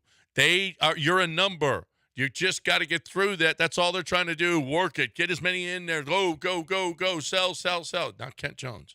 Kent Jones is going to work that deal as hard as he possibly can. He's going to get you what he feels is and he's going to talk to you about it. He's going to tell you all about it. Trust me. He's going to tell you about mortgages, okay, because that's what he does. Fannie Mae, Freddie Mac, FHA, VEA, LTV, PMI, whatever it is. You don't know about these things. He does. And he is going to work it, and he is experienced. He's been doing this for 29 years. He is going to work and try to find you the best deal he possibly can. 75% of the public is doing it wrong because they don't get a broker. Kent Jones is the broker you need, the ultimate mortgage hookup.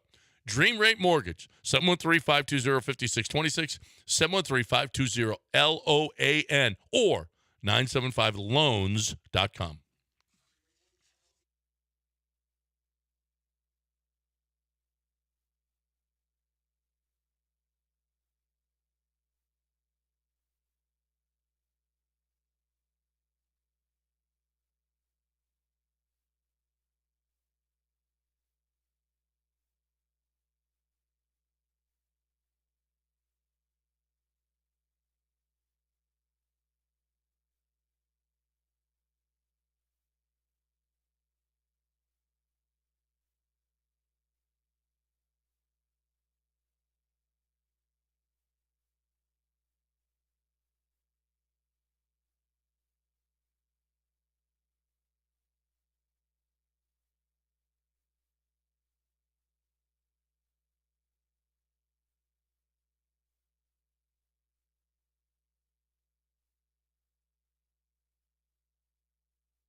If you're looking for same-day service, it's guaranteed. It's Vanderford Air Conditioning Company here in Houston. Very reliable in every season, whether it's for the heater. But let's face it, we're not going to be talking about heat.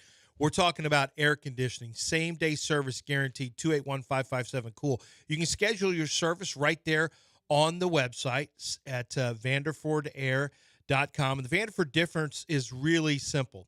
There's no overtime or emergency charges. They're certified and qualified professionals across the board. They have no money down financing available for you, and they are highly rated and reviewed. And I know we all check the reviews on everyone. Go ahead and check them out for yourself. It's a company who is very honest and transparent with their pricing and with the services, and they simply want to give you options on fixing whatever it is the issue is, or if you are interested in what a new unit would cost, because once you get once we're talking about 16, 17 years old, your unit starts to break down. And in many cases, they can fix it and let it run for you for another couple of years. And in some cases, you want to take advantage of that no money down and get a brand new system that's going to cool you efficiently, effectively. And that's the Houston Heat. We got another rough summer coming. Vanderford Air better be in the phone. 281-557-COOL. That's 281-557-COOL.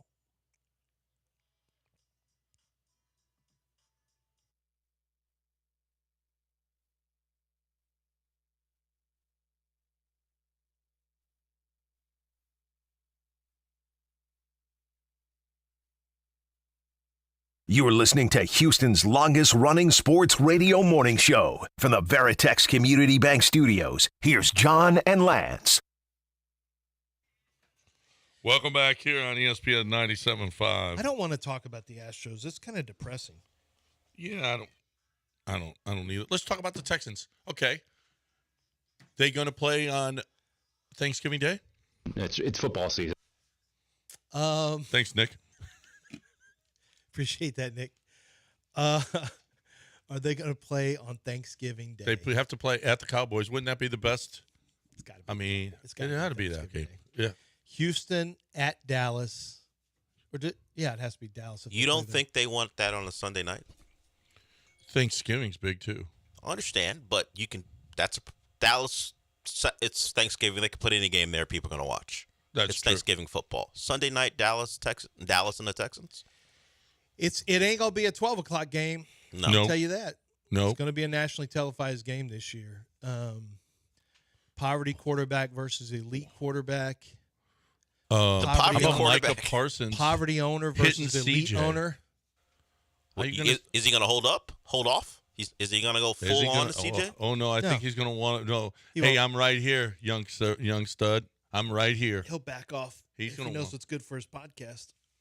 CJ's now the new star No, of that podcast. because he's going to want CJ to say, "Oh, that's the hardest hit." Blah, blah. Yeah, no, Micah Parsons doesn't hold up. He ain't hold back. If Micah Parsons would climb on top of teammates in such a manner, gosh. he is not going to. Well, just Google it. He is definitely not going to hold up on C.J. Stroud, No, he's who's not even his teammate. not. Micah Parsons treats teammates rougher than he treats quarterbacks sometimes. So no, he's not going to hold up. Don't Google Micah Parsons And teammate, no, and teammates at No. Penn State. no.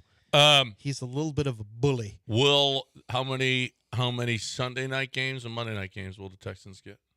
And Thursday night I'm games? gonna say You think 5 national games? four national games. It's 0. Yep, four. I'm going to predict. You know what? I'm going to predict Dallas thinks. I'm predicting Dallas Thanksgiving. It makes the most sense. I mean, it feel like they usually play NFC teams though. But they've also got the Ravens. Let's not forget. I'm with Dell. I'm going to say They've got the Chiefs. I mean, that could be a Sunday night game. Texans will have a. Texans, Chiefs, Sunday night, or Ravens, Sunday I night mean, game. you can throw a crappy NFC East team against the Cowboys and people will watch. It's Thanksgiving. Yeah. I don't like. Don't Sunday Washington. Doesn't Sunday Night Football get first choice of that type of stuff? Do they? No, the schedule comes out, and It would Sunday make Night sense Football 'cause gets to pick. Rarely do we have headline games But on but Philadelphia and Kansas City was. But a the headline other game. networks get to pull back game, some special games How too. does that work? The schedule comes out. And No, then, but who makes the decisions about which NFL. games are going to be on national TV the networks and where? Well, what's Roger doing? Well, Roger makes the schedule and then says, okay. But CBS gets to pull back special games as well. Like last no, year, you can't have that for Sunday Night the Football. Commanders played Dallas on Thanksgiving. Yeah. They said, hey, we'll show the Commanders up. Well, NFC East, we'll do that. Yeah, Yeah, but they've that's also true. had good Sure, teams. but Yeah. I think if Sunday Night Football has their way, I don't know how. Not a lot, the though. the pecking order. Sunday Night Football's going to grab that if they can. You would think. Yeah, I'm going to say Houston will for sure be on a Sunday night game and a Thursday night game. I don't know if they like put the Thursday games first, because they have to do that because you have to if you're traveling, you have to have a home game. If you're traveling on Thursday, you have to have a home game that Sunday before. I'm just looking at the last couple matchups for the Cowboys, and I don't think brand recognition or the quality of team matter. They played the Commanders, Giants, and Raiders. Those are the last three. Here's who's at NRG Stadium. The Ravens. Ravens, the Bills, the Dolphins, the Bears, the Lions, the Colts, the Jaguars, Tennessee Titans. I would say it's almost like I could see the Thursday night game, the Texans playing Tennessee Titans or Jacksonville Jaguars or even Colts. That would be a Thursday That's game. a Thursday night game would Yeah. be Colts, Jaguars, or Tennessee Yeah. Titans, a division game. Both teams get the same amount of rest the next week. I could see that. They Now, always give Al Michaels the Lions- crappiest Now, games. could we see? I could see potentially young quarterback Stroud versus Caleb. I could see the Chicago Bears ending up on a Sunday night game potentially. But let's look at these. I mean, Ravens. Well, all Bills, of those games, though. The Ravens, Bills, Dolphins, Lions. Yeah. Are you kidding Those me? are all great the games. Texans are going to. What's the most that? Well, a how about team- this, though? The road teams. Cowboys, I could see the Packers being a nationally televised game. Jordan Love against C.J. Stroud. The Vikings with their young quarterback. The Chiefs with, the Jets with Aaron Rodgers. all of these could be nationally televised games or 3 o'clock games at the very least. We went from all noon games to, man, you could see a bunch. I mean, CJ's pretty popular now. Not going to lie, I didn't mind all the noon No, starts. I didn't mind it either. Get it over with. Well, hold on a second. But They said was- Dallas last year had 12 and Kansas City had 12 national TV games. Is that possible? You mean combined or individually? no, individually. Well, they count 3 o'clock games as Like the game of the week stuff? Do they Yeah. count them as nationally televised? Oh, I'm No. sure they do. Yeah. That's Yeah. not what we're talking about. We're talking about Sunday, Right. Monday. Even their or noon. holidays. yeah, we're talking about Thursday, Sunday, No, Monday, so- holidays. So other than local market games, Oh, remember they have you Christmas still have too, though. nationally a noon is a national. Remember game. they have the Christmas games too. Yeah, right. They're doing that again. So,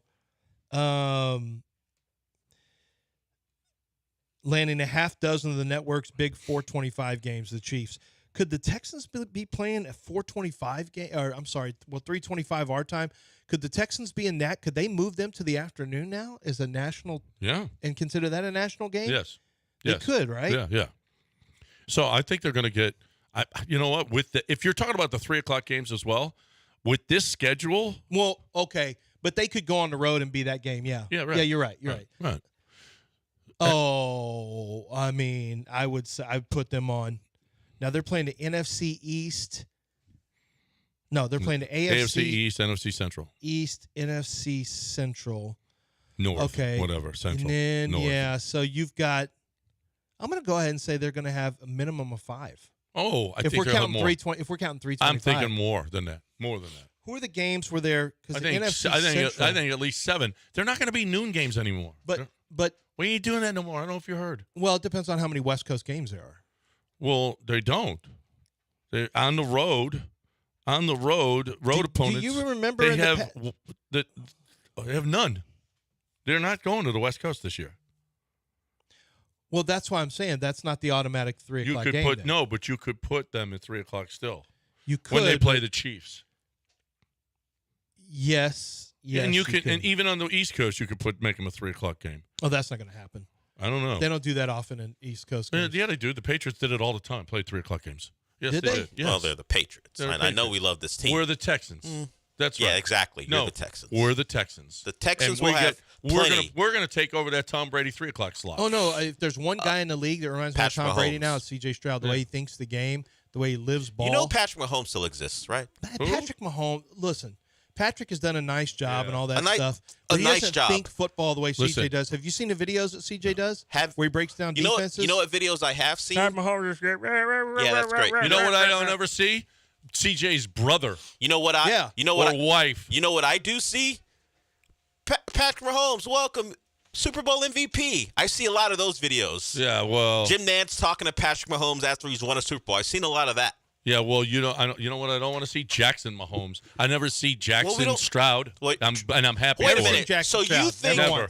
Not once. you think the combination of Patrick Mahomes and Taylor Swift isn't going to get a lot of? Nah. Well, there right, you we go. need to There's get one one of the too. A lot nationally of national televised games. games. All right, so we need a teammate. I don't want CJ You to don't. date her. You don't think they're going to have the Tom Brady I don't want slot? Listen. CJ to date her, but No. one of the teammates needs to date Megan the Oh, Stallion. I'd like to see Amber Rose in the suite. Nope. She doesn't Okay. have. I'm I tell- don't. she doesn't have the same appeal nationally Okay. that Taylor Swift I Oh, does. no, in a brawl against Taylor Swift. A brawl? in that In game. a brawl. In that, Why yeah. would you want to Why hurt you want them that to little fight? girl? Fight. Brawl. Yeah, in a sweet brawl. How did it turn into a brawl? He in turned the into a suite? cat fight. That's right. Yeah, that's right. Sweets. Amber Rose going, get out this is my house. I don't think they have to be in the same suite. Bro, this is a hard schedule. This is I told you. Ravens- Look at the quarterbacks you played this year Ravens, versus Bill- last year. I mean, Ravens, Bills, Dolphins. Those are Pro Bowl quarterbacks. Caleb, we'll see. Lions are a really solid team. Maybe the favorite in the NFC, honestly. so Dell, in did my you see opinion, your owner could have sold the Colts, team for $10 billion? Yeah, I saw that, and he doesn't want to. He Not didn't. yet. He didn't do it. He has hopes. He as much as He Dolphin don't fans need have 10 crushed. billion. He doesn't need it. As much as they've crushed him, he spends a lot of money. He wants to go out before he dies. He's in his 80s with the title, so he's not going to spend. He has a person in line to sell the team to anyway, but he would like to be around to see his team have some success. And I get it. What else? What is money going to do for him now at You're right. 80 plus years old? All he has is Right. the team that he bought and hopes to win with. For his kids. That's true. For his kid Cal. He doesn't have a cow. The kids will You inherit his don't team. know if he's got a cow. The kids will inherit his team. I think we would have heard a story of I don't know. You don't know if he has a cow. Ryan What does that Fitzpatrick mean? talking to Tua at some point. Yeah. What's his name? What's your owner's name again? Stephen Ross. Yeah. Ryan Fitzpatrick walking through the facility, and David Ross was just playing video games, so sitting on the floor without a chair. I think that story would have came out if he had his own cow. I don't know what you're talking about. I'm sure Ryan Fitzpatrick would have told that story at some point. That's one of his kids' name, or did you just make that up? I made that up. I don't know. He's got 2 kids. Got 2 kids? Cal is one And of it them Cal? says one of them is always throwing up the M. No one throws up the M for the Dolphins. It's fins Does up. he have a haircut like Mark Davis? Does he throw that D for the Dolphins? I don't know about that. Slinging that. Does he throw the D for the Dolphins? No, it's fins up. There's Like no this. slinging of anything. Okay, Not giving the. No, not the shocker, not the H, Nothing. not the D, John looked like he was throwing gang signs just now. not a point. No, but to answer your question, no one has a haircut like Mark Davis. Nobody does. Nobody. I don't know why I'm now looking at. He has 2 children from his first marriage. It was made public that he was divorcing his second wife, Kara Ross, after 18 years of marriage. He has 2 stepchildren. see. They don't get anything. And Ross owns 11,000 square foot oceanfront mansion in Palm Beach. So it doesn't say the kids' names, but his kids from the first marriage are going to get everything. The stepkids will get nothing. All right, we got to break it. It's time to talk about my peeps over at Free Reign. Free Reign right here, baby. Here's some Free Reign coffee. I love me some Free Reign coffee. You're going to love you some Free Reign coffee. I like to sing Free Reign. Yep. Listen, you will love Free Reign coffee as well. I'm telling you, full-bodied, it's wonderful. Get the American Dirt or the Homestead or the Mustano, or you can get the Texas Pecan. That's my favorite. We were talking a little bit earlier about the first responders in Philadelphia. Well, guess what? Free Reign loves them. Loves community, loves country, military, veterans, first responders, nurses, teachers. Check them out at 975coffee.com, and you always get a discount. Well, you're going to get a discount anyway because you're a 97.5 listener. You put in promo code ESPN20 for 20% off site-wide, whatever it is. Whether you prefer beans, grounds, or pods, slow roasted, small batches, unbeatable, smooth coffee flavor every time. Born in San Angelo, Texas. It's perfect. It's the perfect get up and get after it coffee. Dream, coffee, work, repeat. Let's go. You're looking for that full-bodied coffee in the morning. 975coffee.com. Put in promo code ESPN20.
Let's talk about tequilas right now. Your top choice for tequila, what is it? Have you tried Maestro Dobel?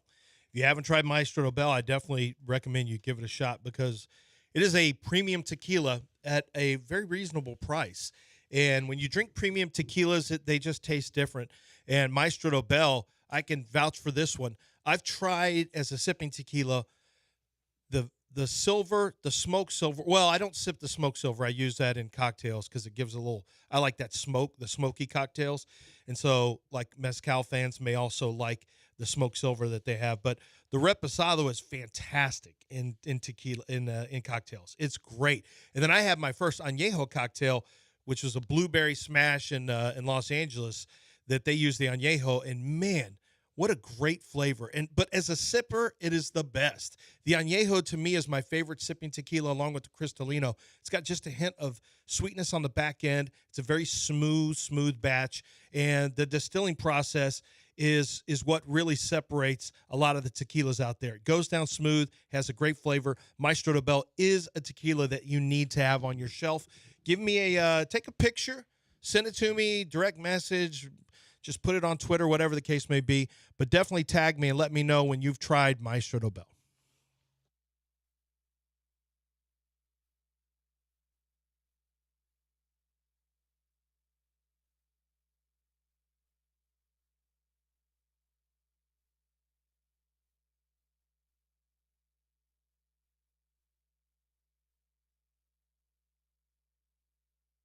You're listening to Houston's longest-running sports radio morning show. From the Veritex Community Bank Studios, here's John and Lance. Highway Cantina hooked us up earlier this week, and we're giving you guys a chance to get hooked up by them as well with a $25 gift card. If you want great Tex-Mex in Edo, you can go there before and after games. Highway Cantina will take care of you. So caller 5 at 8:45 wants a $25 gift card to Highway Cantina. Have you ever been to a baseball game where a fight broke out? Yeah. Yeah? Yeah. Where? All the time in Chicago. Oh, with the White Sox? Yeah. Really? Yeah. That happened a lot. Huh. Drunk Chicago fans? Yeah. On the field. Oh, I thought you meant in the stands. No. On the field where a fight broke out. I'm not sure. I don't think remember. I have ever I don't think. That Siri fight was a good one the other night. Well, it was a lot of punches thrown. No one hit. So the pitcher hit Siri right away. He misses it. If you see it on another angle, it's Oh, yeah, he I missed. showed it. It looks like he hits him from the back Yeah. angle, but when they show it from the home plate missed angle, him. he missed him. Siri missed him. They're going to catch it. They're there's they're 6-game catching suspension. suspensions. Yeah. They're catching. That was a big fight. That was a nice brawl. I mean, for I've baseball. I've never been to an Astros game where there's been a fight. I mean, I can count Astros fights. Well, on the one hand. Mariners, I've been there before where they come out of the Yeah. dugout. I'm talking about fight. There's not a lot Yeah. of baseball fights. No, not good ones anyway. No, it's not like when the pitcher from Cincinnati, what's his name, bum rushed the entire team. Yeah, that was great. Ran in. That's the ballsiest thing I've ever seen in my life. Yeah. Ran to an entire other team's dugout and started fighting them. Yeah. And they were all fighting him. Yeah. Did you ever been at a golf tournament where a fight broke out? I've seen him on some of those Twitter videos. Yeah, no, that's not a tournament like pros going after each other. No. You didn't. No. Oh, okay. I was gonna say. No, I'd seen where they wanted to punch Patrick Reed before, but Man, everyone hates Patrick Reed. yeah, it's just And he's not going to be at Insperity tomorrow when we're there. no old because enough. he's with Liv. Not old enough. Right. Of Yeah. course he took the money. And went The to Liv. Insperity is tomorrow, and we will be there broadcasting live from the back Okay, porch. so how- Remember we did that last year and nobody even knew we were there? I mean, we did the whole show. I don't think we even interviewed. We didn't interview. Nobody even, they were like, what are you guys doing here? Or something. Yeah. Well, this year, though, I think they know we're coming or something. I'm pretty sure. I don't know if we're going to get anybody. I hope we get one of the players there. Boo Weekly was there for the media day a couple of weeks ago. You want to talk about a funny dude? He was hilarious. You gotta be from the South if your name is Boo He Weekly. is. Yeah. And You're he not- loves to fish. Yeah, you're not from the North being named Boo Weekly. You're from the South if you're named Boo. Yeah. Was his Well, name, what his name was about- probably like Paul Weekly, but he was afraid of ghosts, so his parents called him Boo. Something like that. What about Jim Bob Cooter, though? That ain't from the North. No. That's an offensive coordinator's name. Right. Who knew that? That a Jim Bob. Jim Bob Cooter. And Cooter. Yeah. That sounds like That's a real name. That sounds like something that Canelo would throw at somebody. Yeah. Canelo and Oscar De La Hoya got into it. Yesterday, Oscar De La Hoya was doing a press conference and accused, he talked about his fighters stepping up for Golden Boy Productions when Canelo, didn't make weight for a fight and tested positive. And he was taking shots at Canelo. And Canelo got on the mic as Oscar's talking. He's talking in Spanish, like saying, look at that. I had to write everything for you. And then he called him a lot of bad words. A lot of bad words. Some of the bad Stuff words we he don't said, say anymore. Well, the guy in English asked him, what were you telling him in Spanish? He said, I called him an effing a-hole. Right. He said because he steals money from fighters. I tend to believe Canelo here. I think Canelo's probably right. He goes, I can't speak for all of them, but I can speak for me. He stole money from me. Mm-hmm. He steals money from his fighters. He only cares about himself. That's why he's trying to put everything on him and not on his fighter. He's got a good fighter, and you notice he's never the headliner. Does he still own the Dynamo? Any of the Dynamo? I don't know. Yeah. I think he Does he? Yeah. And you're talking about our owner like that? I mean, how do you feel about that? You wouldn't say something like that about Cal. No. No. I mean, that's a total lack of respect, I think, Houston for Dynamo. one of our owners. Right? Still own the Dynamo. The Houston Football Club today announced majority owner and chairman Ted Segal finalized the buyout. Lack of respect. Yeah, he was bought out in 2022. Why don't you show some respect and know who the owner is? Oh, that's right. Yeah. That's right. No, the John new owner came in and changed a lot of stuff up. That's John talking about a lack of respect for ownership. I know. I don't know what that is. I don't know what you mean by that. Did you guys? Big ups to the University of Houston. Did you see what they're doing? Yeah, well, Mopey and Mapes talked about it, but sure, they are saying F you, NFL, Yeah. F you, Strunk.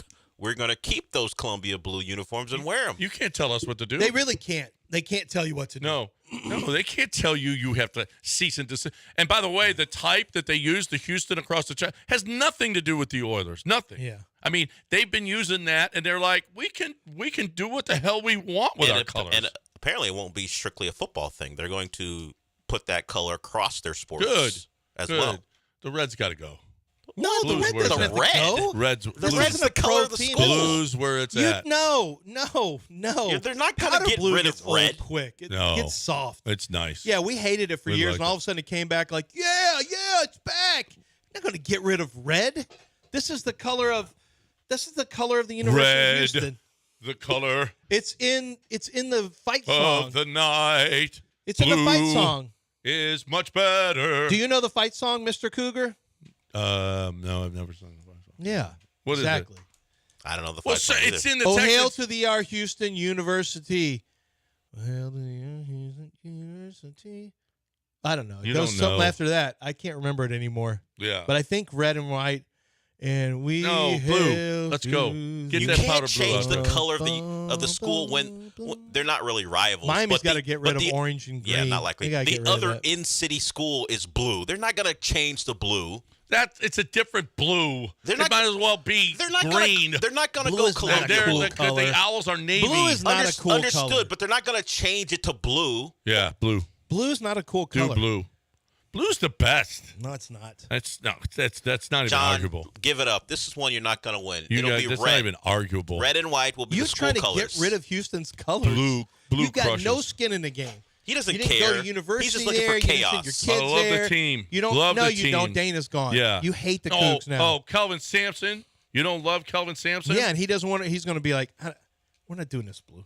Kelvin Sampson's going to. Oh, no, you What are wanna all bet? these games? What are we doing here? Let's just play You want to bet basketball. they don't wear blue? You want to bet? I bet he'll protest too. He's like, this isn't a big deal. Let's not make a big deal. We got to defend. Huh. Anything that takes your mind off of defending No, and the closing kids guys out, will love it. he doesn't. They're not But changing if they the start school talking colors. too much, Yeah. I don't know if I they're don't allowed love to those love unis. things. Are they allowed to love things? If they're not, yeah, they can't practice. They practice without a ball. They're not allowed to love things. No, we need you Every once in a while, we should put up some shots in practice. No, it's not what they do. We need you emotionless, angry. We need you with intensity and focus. We don't need you looking at these uniforms or like, don't let me catch you tweeting pictures of this uniform. We don't need 7 passes before we get shot. You can't score if you don't shoot. He would have Norman Dale or that shooter in Hoosiers. He would have had him out the door. All those dads running to can't move his practices feet. and all that. That shooter can't move his feet. Kelvin Sampson is Norman Dale. He is Norman There's Dale. some. I guarantee you, Kelvin Sampson watched Hoosiers when he was however old he was and said, "That's me." His That's how you're philosophy supposed has to be got to coached. be they can't beat us if they can't score. That's right. I had a coach named John House, and Coach House watched Hoosiers and got so hyped that and that came out in the summer, when we got back, he gave us black Chuck Taylors that we had to practice and play in. I'm not joking. We had to play in Chuck Taylors. That's the best. And it's no support. And None. it's canvas shoes. We played in Chuck Taylor's And too. he wanted us to play in Chuck Taylors because he got hyped. They would rip the sole would be coming off. He They got were so worse. hyped on Hoosiers, he had us wearing black Chuck Taylors. And here's another terrible part of it. Hold on. While you're trying to convince people to change school colors, remember everyone, caller 5 845. It's now 846. Can win the Highway Cantina gift card. So there try you to go. get in. So call in, that's why they're calling in right now, as a matter of fact. And you know what I'm talking about right now? I'm talking about the challenges that come with being a homeowner.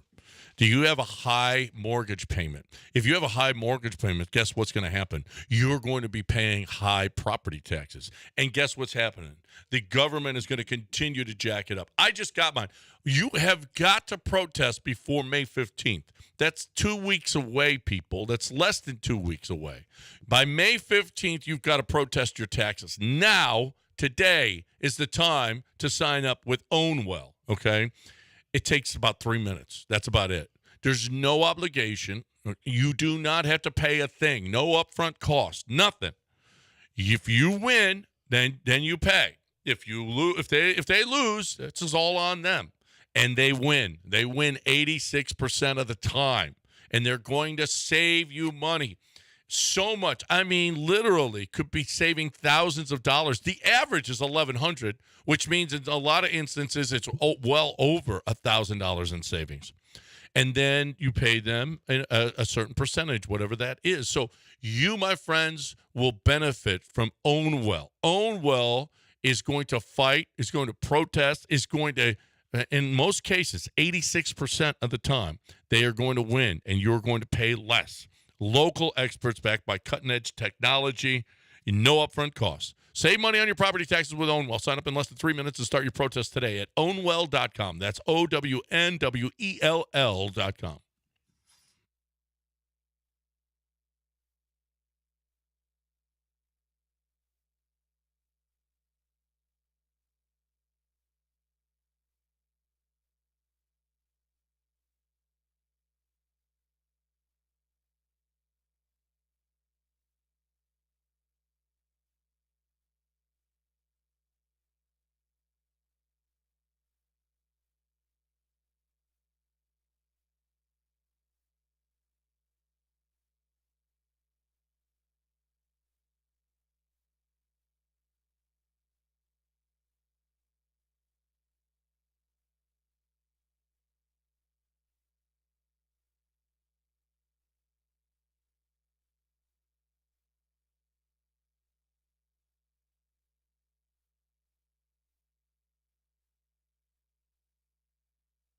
You are listening to Houston's longest-running sports radio morning show from the Veritex Community Bank Studios. Here's John and Lance.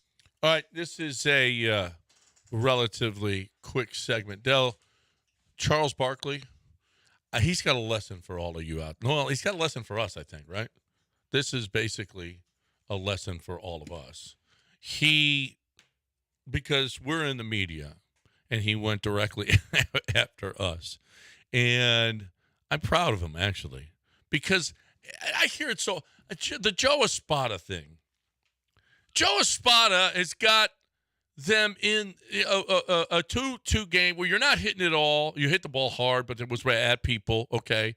But you got Alex Bregman up with one out and a run around third in the ninth inning. You know what Alex Bregman has to do? Come through. Yeah. You know what? Hit a fly ball, not a pop-up. Yeah. You know what? But Joe Espada sucks. What? It ain't on Joe Espada. Come up with a big hit. Come up with a clutch, even a medium fly ball. That's all you got to do. Then you don't go to extra innings, and you win yourself a game late. That's what players are supposed to do. Well, all this, I think this started with Darvin Ham, right? What started with Darvin Charles Ham? Barkley in this little diatribe you went on. Oh, yeah. Started with, I thought we were on Dusty. I was thinking, is this tying to Dusty or Espada? So you got it ready, Dale? Here is Charles critiquing the media who goes after coaches. Part of our job, we watch all the games and we watch all the talk shows. You know, a lot of these people on television, they're cowards because they want the players to like them. They don't want to do their job, which is to tell the truth. And I just want to say this about coaching. Anybody who thinks the reason the Lakers suck is because of Darvin Ham or the reason the Suns suck is because of Frank Vogel, you don't know what you're talking about. Frank Vogel is a hell of a coach. Darvin Ham is a hell of a coach trying to get his career started. But for all you punks, idiots, and jackasses on other networks who want to be media and who want all the players to like y'all, do your damn job. The Lakers suck and the Suns suck because of the players. Has nothing to do with the coaches. I feel better now. Sure, I can tell. Looks like you're getting that off your chest. I did. I hate it, man. You sit there like Darvin Ham needs to get fired. Frank Vogel needs to get fired. Who put them teams together? Them trash-ass teams put together need to get fired. Them guys, they didn't just all of a sudden suck as coaches. People who put them teams together they start packing up their stuff. So, great points. You know what the Lakers lost? Did you see? LeBron was the only guy that could hit a three in that series. They all sucked. Yeah. They all sucked from three-point range, 29%. As a team, they shot 29% from three. And LeBron was like 38%. Mm-hmm. So, I mean, you know what? You put it on maybe there's something, a coach can get you in a great position or call up a great play at the right time or whatever. But make shots. Play defense. Now there is some strategizing. There is. I mean, if you're not getting on the players because they're not, playing, getting off of picks or whatever, and they're not helping backside, whatever what the case may be, a coach certainly can help a lot. Mm-hmm. But no, that Suns team, they didn't have a point guard. How are you going to win? That hurt. It's hurt since you they wanted lost. Bradley Beal. Guess what? Yeah, that was the wrong. You added another scorer to a team that scores. Yeah, it didn't. That's a bad. When you had a guy like Chris Paul there, at least you had somebody who ran a team and provided them the necessary.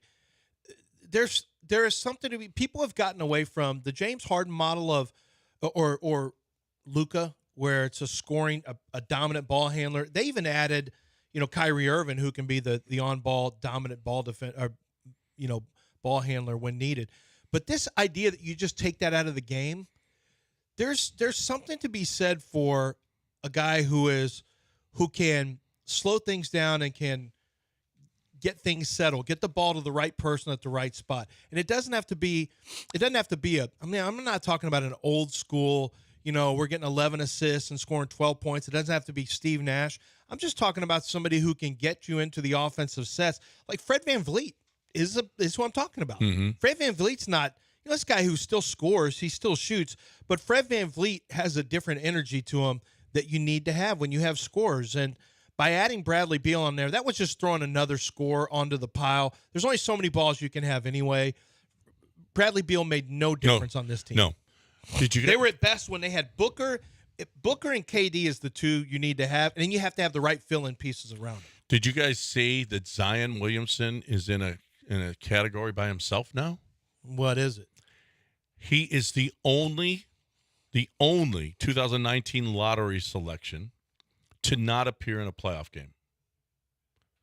PJ Washington was in that group, but he never got to the playoffs, but he's in the playoffs now with Dallas. Mm-hmm. Zion didn't play a game in this series, and he still has not played a playoff game. The number one pick. I mean, he just didn't feel like himself, apparently. Maybe he needed a gentle laxative or something. At least he was, had an excuse this time as opposed to last time. Well, yeah, hamstring. Man. I mean, it is what it is. If you can't go, you can't go. It's better than him just saying he didn't feel right last year. Yeah, right. He just didn't feel right. But you're healthy, right? Yeah, but I just don't feel like I just don't feel right. I didn't feel like me. We got a break because John Chill is going to be joining us. He's got some interesting draft stuff. He's also got some NBA stuff for us to be able to bet on and win money. He's got some great tips. He's from the Golden Nugget in Lake Charles, and we will be doing with him on the other side right here on ESPN 97.5 and 92.5. Right now, though, we got to talk about GimmeTheVin.com. That's John Clay Wolf. John Clay Wolf is awesome. John Clay Wolf is going to give you more money for your vehicle. John Clay Wolf does this every single day. John Clay Wolf is going to do it on the radio for you on Saturday. You're looking for a fun way to sell your car. Here's what's fun about it. You get more money. Here's what's fun about it. You don't have to do anything. They'll come and pick up the car. They'll bring you the check. They'll do it all. They'll do it through your dealership if you want, so that the taxes and everything else match up with the new car that you're buying. Whatever the case, listen, do not sell your car without going to GiveMeTheVin.com. That is one of the first, if not the first place that you have to go to, because you find out what it's worth. Because if you go other places and then afterwards go to GiveMeTheVin.com, you're going to go, wow, I could have gotten more. I could have gotten more for my vehicle. Or at least you go armed with the knowledge of this is what my vehicle is worth. And now you go back to John Clay Wolf and say, beat this, okay? Because CarMax offered me this. Well, I'll beat CarMax. Otherwise, I'm going to send you $100. That's what John Clay Wolf says. You're looking for the best way to sell that car? There's one place to go. GiveMeTheVin.com.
All right, welcome back here on ESPN 97.5 and 92.5. Thursdays at 9, John Chill, CFO over at the Golden Nugget, Lake Charles, joining us to talk about what's going on betting-wise in the world, in the DraftKings world, and he's with us here on ESPN 97.5 and 92.5. Great place to go and get your games on. So anytime there's a big game, the NCAA tournament, your fantasy draft, any big game, the DraftKings Sportsbook is the place to go. I'm going to be there this weekend, as a matter of fact, John. We're going to go take a little trip and hang out over at the Sportsbook, hang out in the casino, and have a little fun. So I'm looking forward to that. Always looking forward. Just 2 hours down the road, it's the place for you to go get your bet on. Okay, let's go.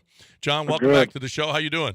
Good. How you doing, John? Doing great, man. We're just wonderful. Good. NFL draft, how'd that turn out for you guys? Not too bad. I mean, not too many big upsets. I mean, if Penix was I think the shocker of the draft. I think if anybody had them, they can go to Cancun with the Lakers, Suns, Pelicans, and Heat. If you took them 8th in the draft, I think Penix was 66-1, and I think over 100-1 if you had them to go to Atlanta Falcons. So overall, we did pretty good there. You're starting to see now the odds going up for Rookie of the Year. The team win totals are being adjusted a little bit, not as far as games, but you're seeing the juice go up a little bit and down on some of the teams on who they drafted. And I think the win totals you'll start seeing more handle as the schedule comes out. So that I think next week, or they haven't really announced the date yet. But it usually comes out mid-May. So that's when the win totals get interesting, and probably talk about that where the momentum gets there. Yeah, once the schedule gets out, you're going to have a much better idea. But I really like the Bo Nix and J.J. McCarthy bets because Caleb Williams is the favorite, right? Rome Odunze, those guys are up there. But I think you're getting good value with Bo Nix and J.J. McCarthy, who are probably going to start the season as their starters. Yes, I totally agree. I was going to mention that. I mean, Bo Nix going to the Broncos, I think the win total is 5.5. I think that's good value right now. I think he's probably the best set for being NFL ready and, ready to go. And I think he can take charge. And, with Sean Payton, I think they'll, with all the turmoil they had for the last year or two, they kind of cleaning it up and all that. So it's kind of funny you said that. That was exactly who I was looking at, Bo Nix and the Broncos wins here early on. And it'll be interesting, too, to see the Texans schedule. They're at 9.5 and, they'll get some more primetime games and interesting there. I think my Steelers, I think they had a good draft. They went to old school linebacker. That's what we did for 20 years. And, they're at 8.5. And, Tomlin still wants to set that record at 9 wins. Might not get 10, 11, and 12, but at least he'll get his 9 wins and keep his streak alive. So those are kind of ones I'm looking at right now. But it'll be interesting once the schedule comes out and see where everybody's at. You see Caleb Williams, he's a plus 200 now for Rookie of the Year. Like I said, Bo Nix is a plus 1,600, and I think he's ready to go, and it'll be a good season for him. So. That's still, Caleb Williams is going to step right in as a starter. He's got, they actually do have some weapons around him now. Ryan Poles has built up some weapons around him. Remember, they added Keenan Allen also. So Keenan Allen is there. You have obviously Rome Odunze. You have DJ Moore. Yeah. Those are three. And Cole Kmet at tight end. You've got some guys who can play a little bit. I think Caleb Williams at plus 200 is nice, just to be able to double your money potentially. So I think you look at that, and I know that there's better. I would probably play 2 or 3 if I were somebody, because I do think, as you mentioned, John, I think the quarterbacks are the ones that you look at. Any one of those quarterbacks has a surprising year, and Caleb Williams doesn't or is injured, all of a sudden it's wide open. But and I write these articles typically for NFL.com about offensive rookie and defensive rookies of the year, my predictions. And I always look at linebackers because, like, a tight end, for example, has never won. Offensive lineman, tight end have never won offensive rookie of the year ever. Defensively, linebackers who can stack up a bunch of tackles have a chance to win rookie of the year. The guy that's interesting to me is Peyton Wilson. I know he's got a bad knee that may eventually knock him out of football, but he's a tackle machine, and he's a third-round pick, and I'm sure you can get long odds on him right now. And I remember I helped someone win with Darius Leonard back in 2016 because I knew he was a stat filler, and he was a linebacker, and I think at the time he was going off at a plus 1650, something like that. I'm sure that the numbers on Peyton Wilson are pretty high too. Your Steelers, your Steelers could win both with Roman Wilson and Peyton Wilson. Yes, we have the Wilson twins.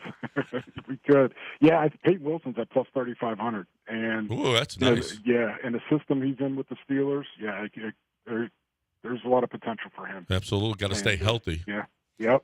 So that's kind of where we're at with the NFL. Like I said, I think once the schedule comes out, we'll start seeing some more movement from handle there. The draft was pretty fun for us, and we have NBA playoffs going on now, so. Kind of the interesting thing is over-unders. We're seeing, I think last week before, last time we talked, I think only 2 out of the first 13 games went over.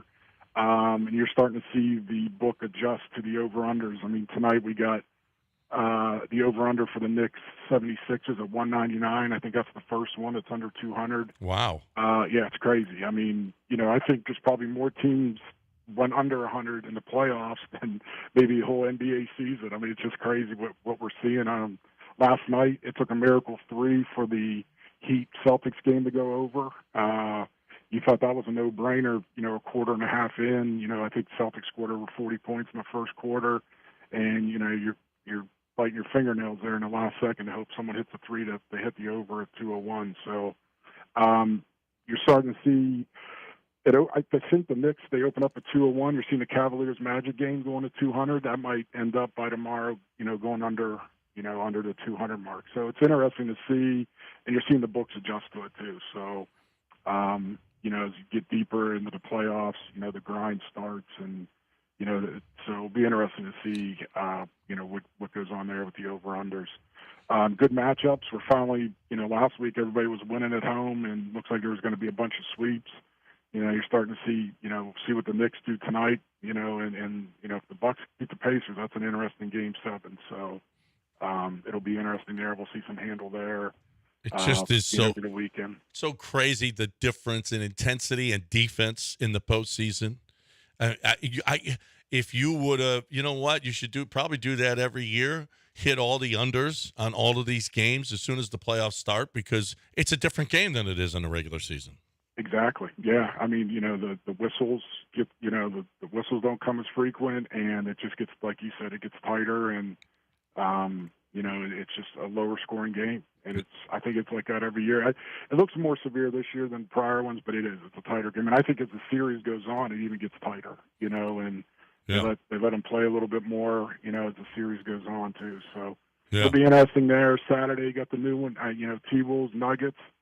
To me, I think whoever wins that wins the Western Conference. So that's going to be a good matchup there. We'll see a lot of volume there. We got some fights Saturday as well. We got the UFC going on. We got a boxing match going on at the sports book. So we're going to be real busy Saturday.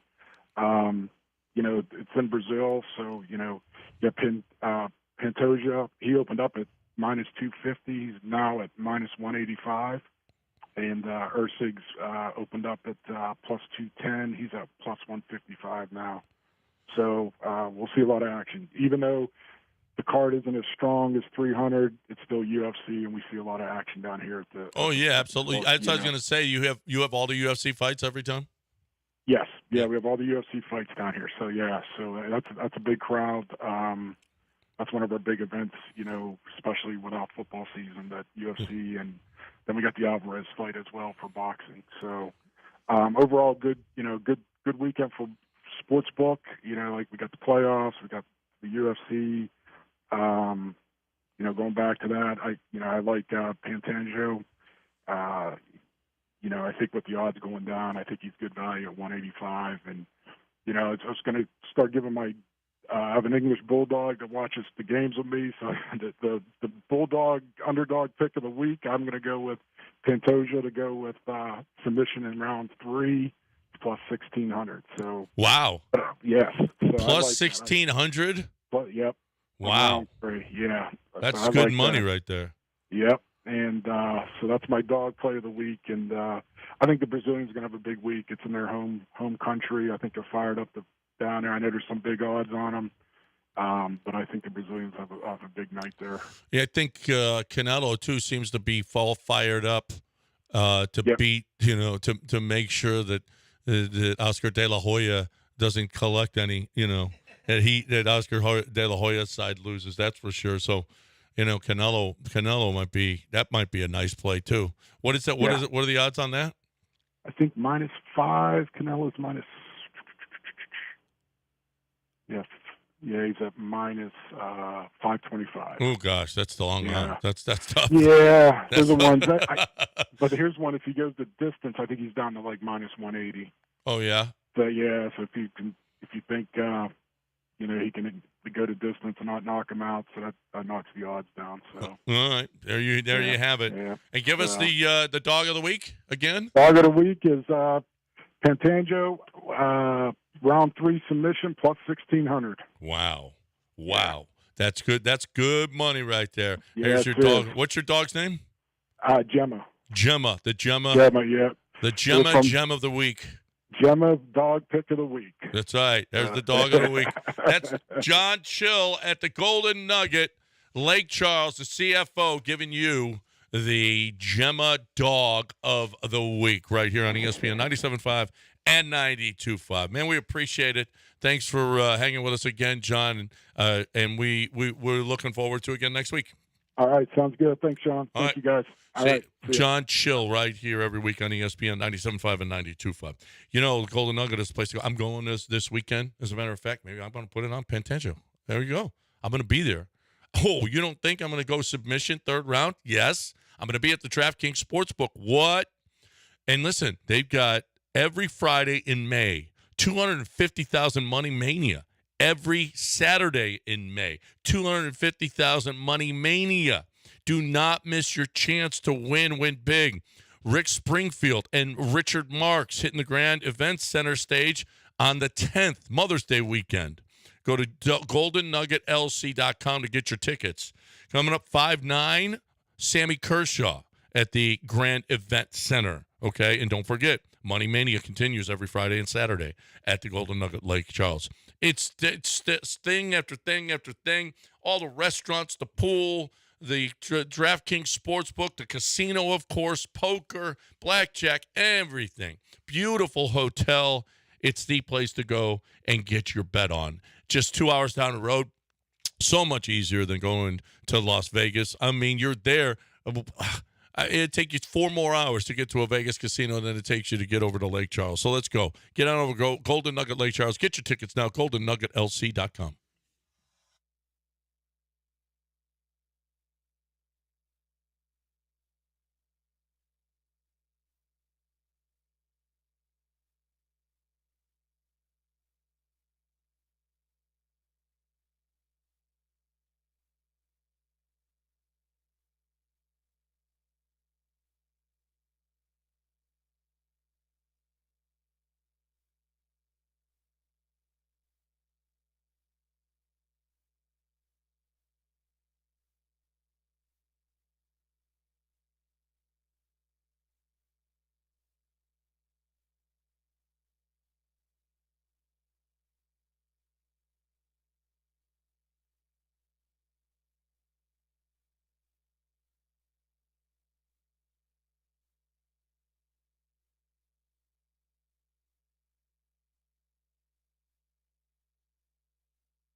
You're back in the Veritex Community Bank Studios with John and Lance. On ESPN 97.5 and 92.5.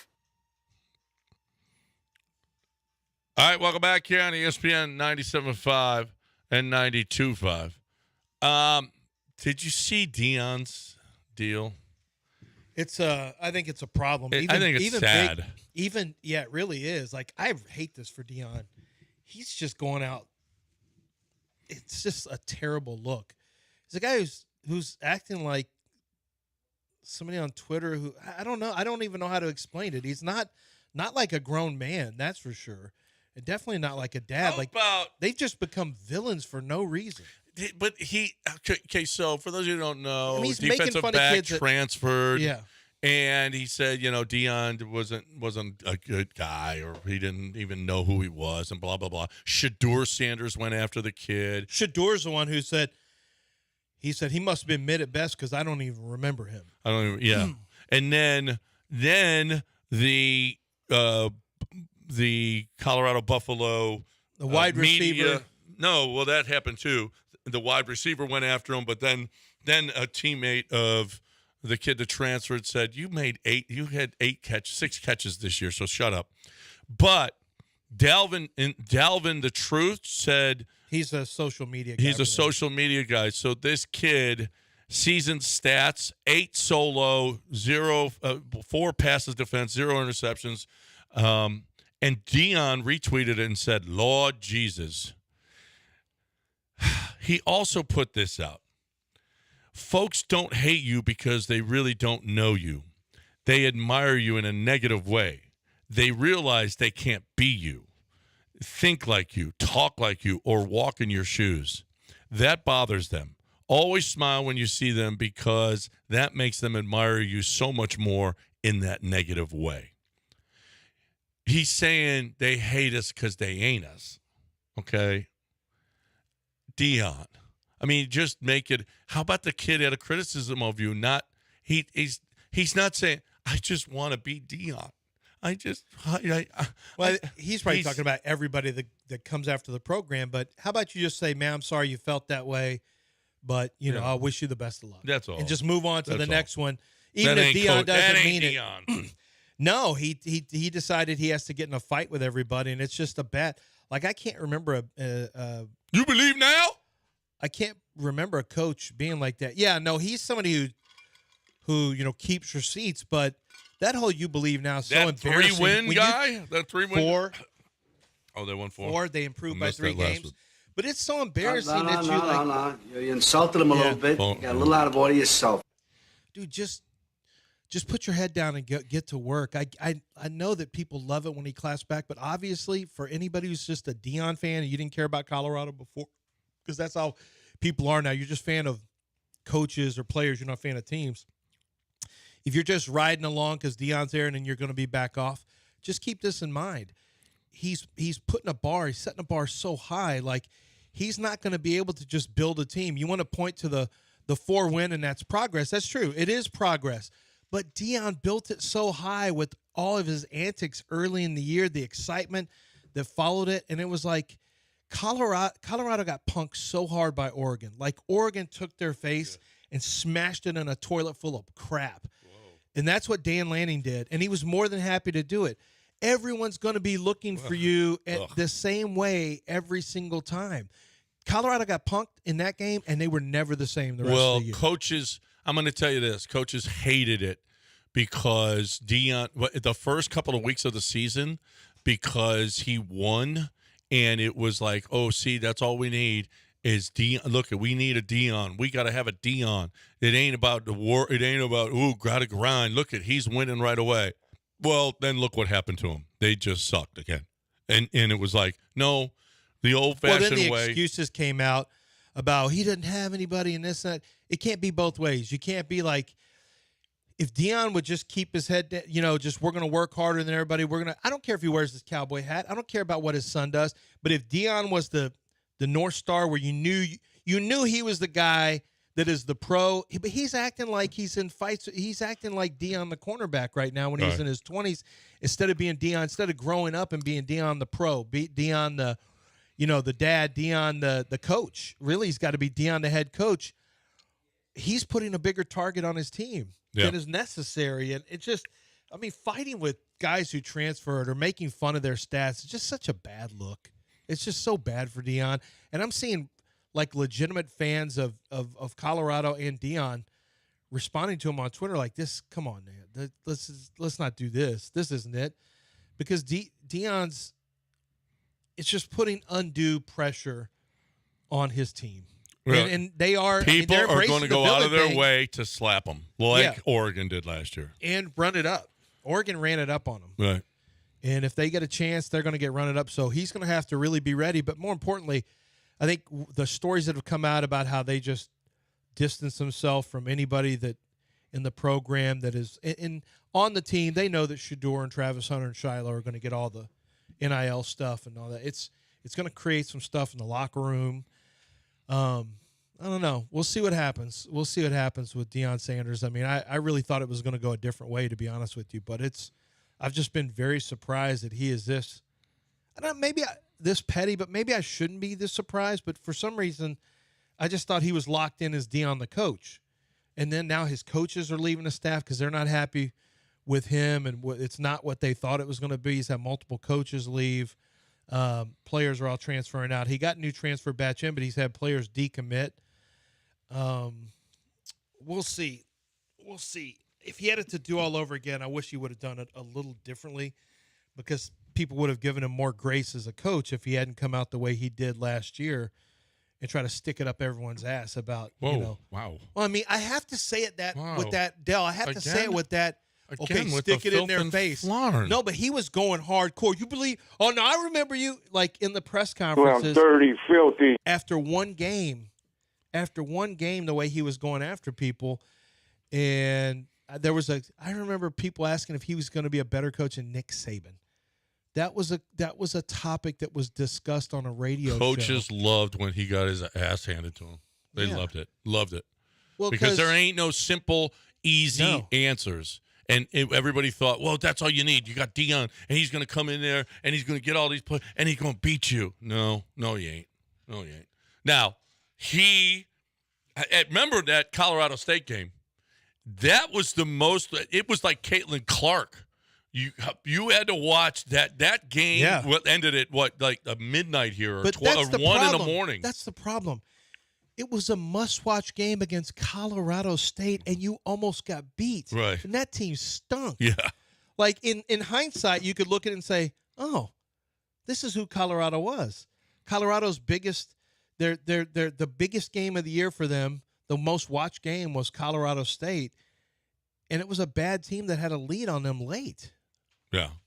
They had all kinds of. So we played sound from Charles Barkley earlier, and he talked about media members wanting to be liked. The fact that these guys who cover the game, allegedly know the game, were pretending like what happened that night was proof of the concept that, oh, look, what do you say now? You guys know Colorado. You guys walked in knowing Colorado State was not a good football team. You watched Colorado barely get by them, and you're going to come on the air and talk about proof of concept and Deion was right? Well, they did have a win against TCU where they were like a 17 or 18-point dog. Yeah, until we find out TCU wasn't very good. Yeah, so later on it became obvious, like, oh, man, the beginning of the year for Colorado was not this great indicator by any stretch.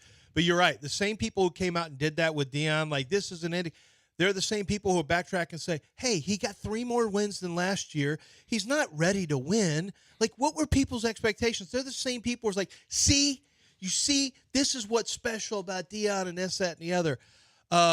Charles is right, though. There's a lot of guys in the media who just want to be friends with coaches and players, and they won't call guys out. I'm not friends with all these guys, so it doesn't really matter to me, and I got a job to do. I'm never going to be liked by the players I have to write up.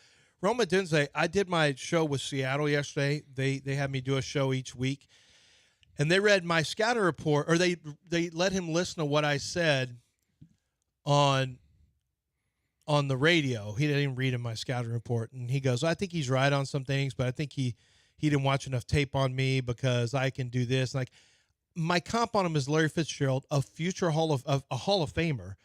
And my And my strengths, like my projection on him, I have him as the 5th best player in the draft. But he's I don't want to say he got upset because that's not his personality, but he just thinks I didn't watch enough. Because I have anything that I think he needs to work on is fine. So they're not going to like me. No players are going to like me except John Reese Plumlee for some reason, who's with the Steelers as an undrafted free agent. He likes me. But these guys who suckle on LeBron, the guys who suckle on like Colorado Buffalo writers, the fan writers, they have to suck. These guys can't call out Deion because they'll be persona non grata. They can't do that. Deion will call them out and it'll hurt them inside their own fan base. So people in Colorado can't say Deion's got to do this better. This is bad for Deion. Maybe they say it on the radio. Maybe there's an article, but you're going to get chastised. Colorado fans will come after you. Deion fans will come after you, and you just don't want that. And so that's why, I was talking in my world, in the draft world, if you say something that's negative, if you got a negative evaluation, you have negative comments about a player, quarterback that's a favorite of everybody, or any player that everyone is a favorite of, you're labeled a hater, and you get that label and whatever the case. Now, let's say in 3 years you end up being right. Guess what? No one remembers you were right. You only have to wear the hater label, and because you were right with your evaluation, it's irrelevant. They're not going back to that, and frankly, they don't care that you're right. They didn't want you to be right. Except Merrill Hodge. He's the only one. He's the only one, yeah. He's the only one where it's come back and helped, but that's 10 years later. Right. And actually, the Merrill stuff came back like 2 years ago, and it resurfaced again. Yeah. But that was by the time he was already out of ESPN. Yeah, right. And Johnny was well liked. Johnny wasn't. I'll give you. Okay, so last year Todd McShay had the stuff about Jalen Carter. He decided to put it out in January about his personal stuff and some of the issues. He ended up being right. He had good information. Jalen Carter should have never fallen to whatever it was, 9, 10, wherever the Bears ended up. I mean, wherever the Eagles ended up. I think they got him at 9.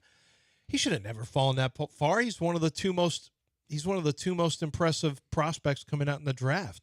But the problem was, Todd brought that out in January. Todd took a bunch of bullets. You're a hater. You're doing this to a black player, or you're doing this to a young player. He got race. He got the young player. He got hater. He got everything thrown at him. You're trying to bring him down. How dare you do this? And he was right. His information was right, but Todd should have waited. The timing was bad. If you know it's going to hurt him in the draft, wait until you get around April and start saying, there's some talk about there's some issues with him, or frankly, it would have already come out that he had, Todd said that, and then the stuff came out about him having the being involved with the car stuff with the guy's death. But had he waited, it would have been a legitimate sell. If you do it in January, the juice isn't worth the squeeze. Just because you have that and you end up being right, guess what? Todd McShay's not at ESPN anymore. Not for that, but the juice wasn't worth the squeeze because you take so many bullets. It's the same thing in Colorado right now. If you are negative about what Deion's doing and you come out against him, you may end up being right, but you are going to take tremendous heat on the front end, and people just aren't willing to do that. And sometimes it doesn't make sense. And so what happens is in the media, people that you ask to tell the truth, they're not going to. They're not going to give you the real because they have an agenda to stay close to the team, stay close to the coach, stay close to players. So you're not going to get the real. Charles Barkley was 100% right. The only place you'll get the real stuff is right here. Right here. Only this show. Only this show. People call us haters, but we're not haters. No. We're congratulators. The only place. Of good players. The only place. Right now. You don't get truth anywhere else. Truth to power. We speak truth to power on this show. So, 713-780-3776. I never knew what that means. Like, what does that mean? I don't think you still do. I speak truth to power. I still don't know. I do know this. I got Air Team coming to my house today, as a matter of fact, and they are going to measure. Matter of fact, I'm talking to Forrest right now, and he's going to come over. I said, I'm pretty sure I'm going to get, a couple of the one-speed air conditioning. He goes, no, you need to get it to see what it is anyway. It's not a problem. It's not a waste of time. I think everybody should take this step. And doesn't matter what size system that you get, that they are going to come to your home and measure your load calculation. And this is something that's an extra step that Air Team does. It takes more time, but it's getting an accurate reading of what you need in your home. It's the kind of attention to detail that Air Team takes. I appreciate. They explain everything along the way that's going on. I'm going to have my air conditioners installed. Air Team is going to get that done. I trust them. I trust them with everything that they've told me so far. They're awesome. It really is different. They do it differently. Over 35 years in business in the city of Houston. It's a family-owned and operated business. Darren and Dawn and Garrett are there now. Garrett's the third generation of them that are getting this job done for the city of Houston. You need any kind of air conditioning help, 24-hour emergency service line, they will be there. So it rebates everything that you could possibly need to handle all the different air conditioners. They are going to get it done. You need to get yours checked now before summer comes, because it's going to get hot and you need your air to be working perfectly. It's all at airteamltd.com, airteamltd.com, 713-956-8326. That's 713-956-TEAM.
All right, I want to talk about HRP. Love HRP. Love what they do for us. I really like the people over there. I'm a big fan. I'm a fan of Mike Holly. Chris Fisher is an good ag. Like, it's not like there's a bad ag, but that's redundant. Here's the deal: is if you're looking for a great way to save money on your bottom line, you CFOs, you CEOs out there, you're driving into work and you need to find a way to make more money. How about that? How about maybe you're spending too much money? You're wasting money. You're wasting money on your payroll. You're wasting money on your HR.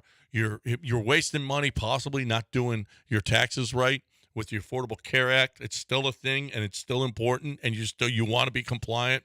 So look, if you're looking for the best way to get this, at least let them come take a look at your business, customize a plan for you. You don't know. It could be great for you. If you're just going along saying, we'll just take status quo, don't. Let them take a look at your business and customize a plan that maybe you could save literally thousands or over $100,000 a year. It's all at HRP. HRP.net, 281-880-6525 or HRP.net.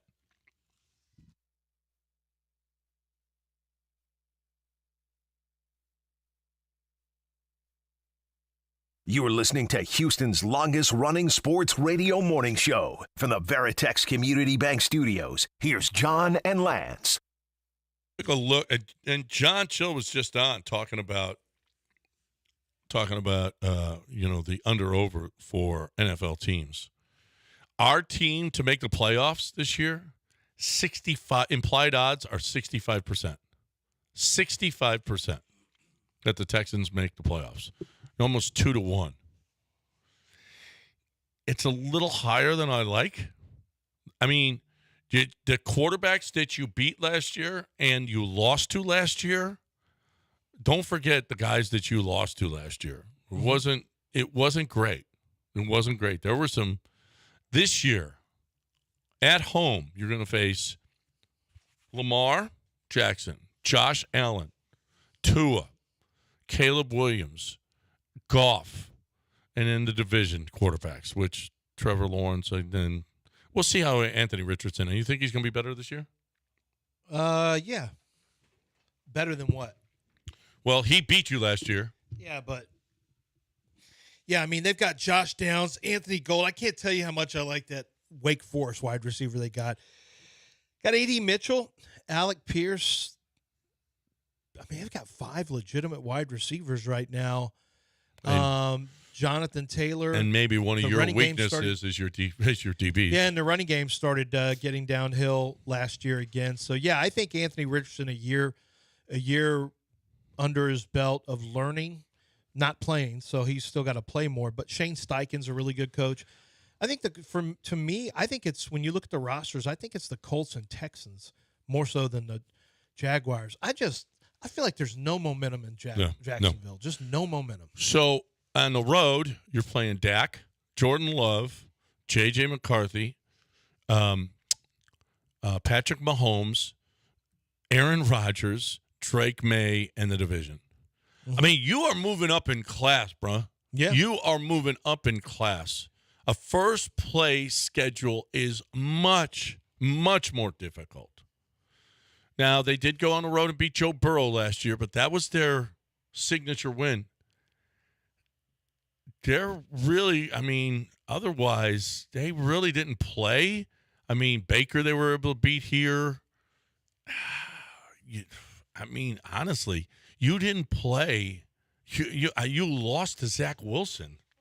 I mean, and this year you got Aaron Rodgers. It's going to be a different deal. Now, you got better players this year. Mm-hmm. You got better players. You got D'Amico going into his second year. CJ's going to be better his second year. Bro, stop worrying so much. I ain't worrying, Everything's but fine. I don't love 65%. Do you see the Mariners on that? Do you see the Mariners on that schedule? That's the team that scares you the most. I'm going to warn you, about your hype machine that you got going on over here. I'm just going. Well, I thought you were going to be honest about this. I am. I'm being honest. No, I don't think so. I'm not trying to make friends with the Eagles. I'm not trying to make friends with the Eagles. Ravens. Joe Burrow's punk ass got slaughtered last year by the Texans. Keep talking, Joe Burrow. See what's going to happen to you. He's not talking. Derek Carr was on one last year too. Look what happened to him. Yeah. Look what happened to Tampa Bay. The great Baker Mayfield, former first pick of the draft. We had to ruin him too. You know what? You're on the verge of saying something like your radio dying wish is to be on the air if the Texans win a Super Bowl. Maybe it is. I haven't thought about it yet, but maybe. You're on the verge. You're getting close the way you're talking. You're talking very reckless. He is reckless right now. Man, I'm just talking like it. Let's see. Who was it that literally beat the brakes off of Joe Flacco? That's not easy to do. No. Joe Flacco's a backup in Indianapolis now. Then they almost gave it away with the interception. Now look, some people will say, some people are going to say, you were beaten by Bryce Young. You're beaten by Desmond Ritter. Some people are going to point out you were behind a Derek Carr, behind a Baker Mayfield. Lost to Anthony Richardson. You lost to Richardson-Minshew combo. You lost to Flacco in the regular season. You lost to Flacco in the regular season, who had been out of football and on a couch. You almost lost to Minshew twice if he completed a flat route. Right. Yeah. Some people are going to say, didn't P.J. Walker beat you too? No. P.J. Walker. Oh, no. So, no. We didn't play the Browns, right? It's you another did play team Flacco. You lost to Flacco. I said that in the regular season. Yeah, I'm thinking of another game that P.J. Walker or or DTR beat another team that I wanted to win. Yeah, I mean, some people are going to point to the negatives. You guys, the negative people. Okay. You know what I point to? Joe Burrow getting slaughtered. I point to revenge game against Flacco. That happened. Mm-hmm. I point to Trevor Lawrence. What about the revenge game against the Kenny Ravens? Pickett. How'd you like that, Kenny Pickett? Yeah. Well, no. They found out that they could play in that game. That's what CJ said. How about the revenge game against the Ravens?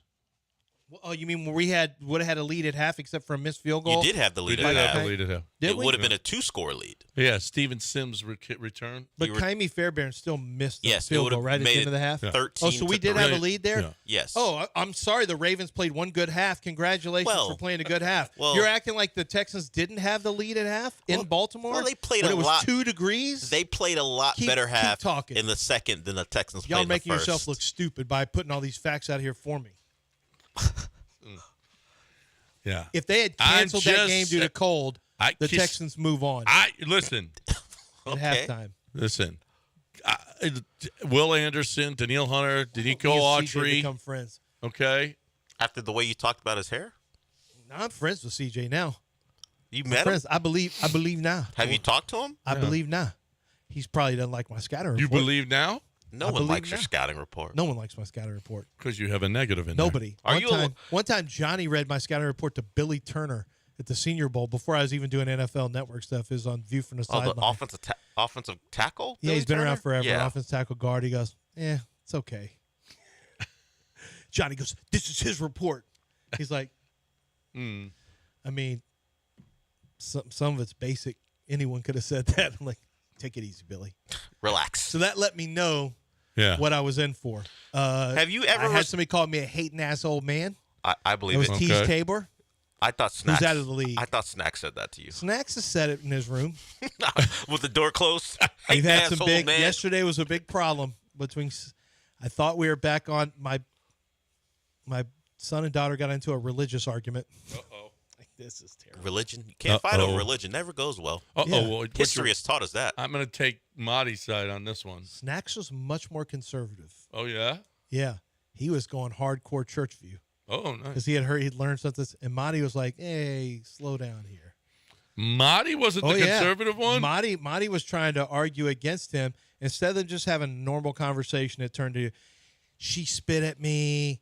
He was trying to choke me. He's trying to put his hand on my mouth so I couldn't breathe. That's because, no, I didn't. I was just trying to keep from being spit on. She goes, I didn't spit on you. I was just talking. I'm like, I mean, I'm trying to watch the Astros blow this game. Can y'all get out of here? Have one of your kids ever damned the other one to hell? Marty, but we've Marty had- could. I hate this family. Okay. This family hates me. I mean, that's normal, but yeah, we've had that. Not damn you all to hell. I have not heard that yet. Ooh. I have heard you're the worst. Yeah, you're the worst brother that anyone has probably ever had. I mean, yeah, it gets. They say what they I say wish you've what is never on been their born. mind. How about I wish you've never been born? Ooh, I don't know. We used to hear that in my house all the time. I bet. Mom and dad or your brother? Mom and dad. Well, they said things to each other you wouldn't say to your worst enemy. I'm serious. Maybe you were the I used worst to have enemy. to run around the house and close the windows. So the neighbors couldn't hear? So the neighbors couldn't hear because we didn't have any air conditioning. John, you know what? So the windows are all, Mom and Dad. When John was growing up, he was the op. You were the op to your his family. parents? No, I think they said that to each other about each other. No, they said it about him, right? What? They said it about you? No, they said it to each other. Oh, I thought they said it about No. you. I was like, No. man, that's hardcore. They're in arguments. Oh, I yelling at thought each you were other. the op. I thought they came was after. that was one of the nicer things they said. Well, 944. Greek and Italian. I mean, that's maybe not a match. No, it wasn't. Trust me. We're the real Mediterranean. It wasn't. It wasn't a great match. Hey, what's hot in You Texas? smell like olive oil. You smell like olive oil. You smell like Greek cheese. Ooh, it's delicious though. It is delicious. Feta. Hey, what's hot at Texas Star Grill Shop? I got it for you. Weber just introduced the Slate rust-resistant griddle. When we were at Texas Star Grill Shop over there, Lance, remember that griddle that they've got? You know, that's why hamburgers. You notice every burger place, you know what they use? A griddle. Okay? They designed the surface using extreme heat pressure to bond the surface, no coating to come off on your food, and it stays ready, not rusty. Turn your backyard into a party with the ultimate smash burgers or cook breakfast using 3 different heat zones. Bacon on one side, eggs in the middle, pancakes on the end. I mean, this is the perfect. I love a griddle. You know what? That's where you get your flavor, right? On the griddle. Don't be fooled into buying a griddle that turns rusty in a year. Take advantage of Weber Engineering. Buy the Weber Slate rust-resistant griddle. Where do you do this? Texas Star Grill Shop. Where do you do this? 975grills.com. You join the club, and when you join the club, you're in our club. Okay, and then you get discounts that other people don't get at Texas Star Grill Shop. You are in the club. Join the club, 975grills.com.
So, with all of the riots and the protests and everything else, here's a little something for you. All of you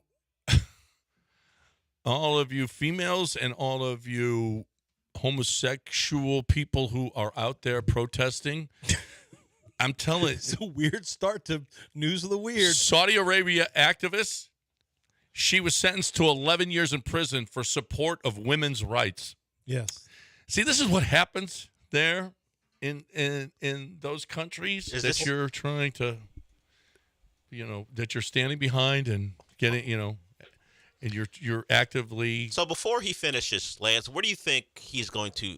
What's his point? Do you think he's trying to make, Lance? Well, it's just kind of weird that Lance, all these women are out there really supporting. Why are you trying Palestine. to bring me into this? No. Let John make his points and leave me out of this. He's going to make a point, but what do you think he's trying to say? I'm not trying to say He's trying to say maybe, okay, what he's trying to say is be careful who you're supporting because they may not support you. Yeah. I think that's what he's saying. That's exactly. I think it could have been stated a little more cleanly instead of those countries. Mm-hmm. Well, those people. He brought up Saudi Arabia, and the protesters say, we ain't doing anything with Saudi Arabia. Oh, really? Go do something with Palestine. Clay Travis has offered a plane for all those people that want to go over to Palestine. See how that'll work out for you. There's no one taking that. So the thought is they're not allowed to support, even though their they don't know what ideas they're are supporting. strongly The different. thought is they don't know what they're supporting. All right. Yeah. Where can I drop Clay Travis off at? Is there can we suggest places where we can send him? Yeah. Well, I mean, places that he likes. He likes the U.S. I don't want a place that he likes. Well, he's not supporting those places, though. No, I understand. He's thinking it'll be bad for the people. I'm trying to find a place that will be bad for him. Can I send him there? Yeah. If he supports a bad place, then you should send him there. Not even that. I just want to send him to a bad place. Okay. How about this? I mean, yeah. A high school athletic director in Maryland has been accused of using artificial intelligence to impersonate a principal on an audio recording that included racist and anti-Semitic comments. So the athletic director tried to get the principal fired. Yeah, using AI. Mm-hmm. You know what? It's going to get to the point where you can't use. You can't believe anything that you see. Oh no, this is going to be dangerous with deep fake and stuff like that. Somebody's going to lose a job. Well, I was showing you a video this morning. I will sue the piss out of you if you do it to me. Yes, I promise you. Yes. But you know, it can be done anonymously, and you'll never even know. Well, people put out a tweet from you. Remember when the Yao stuff? Oh yeah, that was crazy. Yeah, and they had to, and actually Hearst newspapers had to go to forensics and check, and this is doctored. But it's going to be harder and harder to tell that. It's going to be a lot harder to tell. He almost got away with it, and instead he's going to be probably going to jail for a little while for trying to get somebody fired or whatever happens to him. A Perth resident takes national honors after complaining more than 21,000 times about aircraft noise in 2023. He complained 21,000 times. To who? He complained to the overflow complaints in Australia. It doesn't. It just doesn't say. Oh, it's. I can't get into the story. He provided a Senate inquiry. He was. Sorry, asking. I don't know who he was complaining to. Well, it was obviously loud. It was obviously bothering his sleep. You live next to a train track. I don't hear you complaining. I don't complain. How many right times in my does the train backyard. go by there? It goes all night. There's about 3 or 4 a night. 5, maybe At 5. night? In the middle of the night, yeah. It does? But I don't hear it. Yeah. Every once in a while when I'm up, I hear it, but no, I don't hear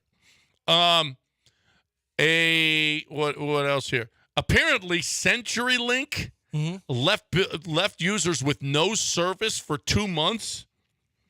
What is CenturyLink? CenturyLink is an electricity.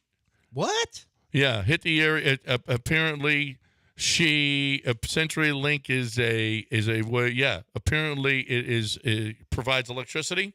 It left with users with no service for 2 months, then billed them $239 for no service. Yeah, well, read the fine print. Did I say you wouldn't have to pay if I didn't provide you with any service? Oh, I'm sorry. It's because they're internet service and cellular service. Internet and cellular service. At any point in your contract, does it say I have to provide you a service or you don't pay?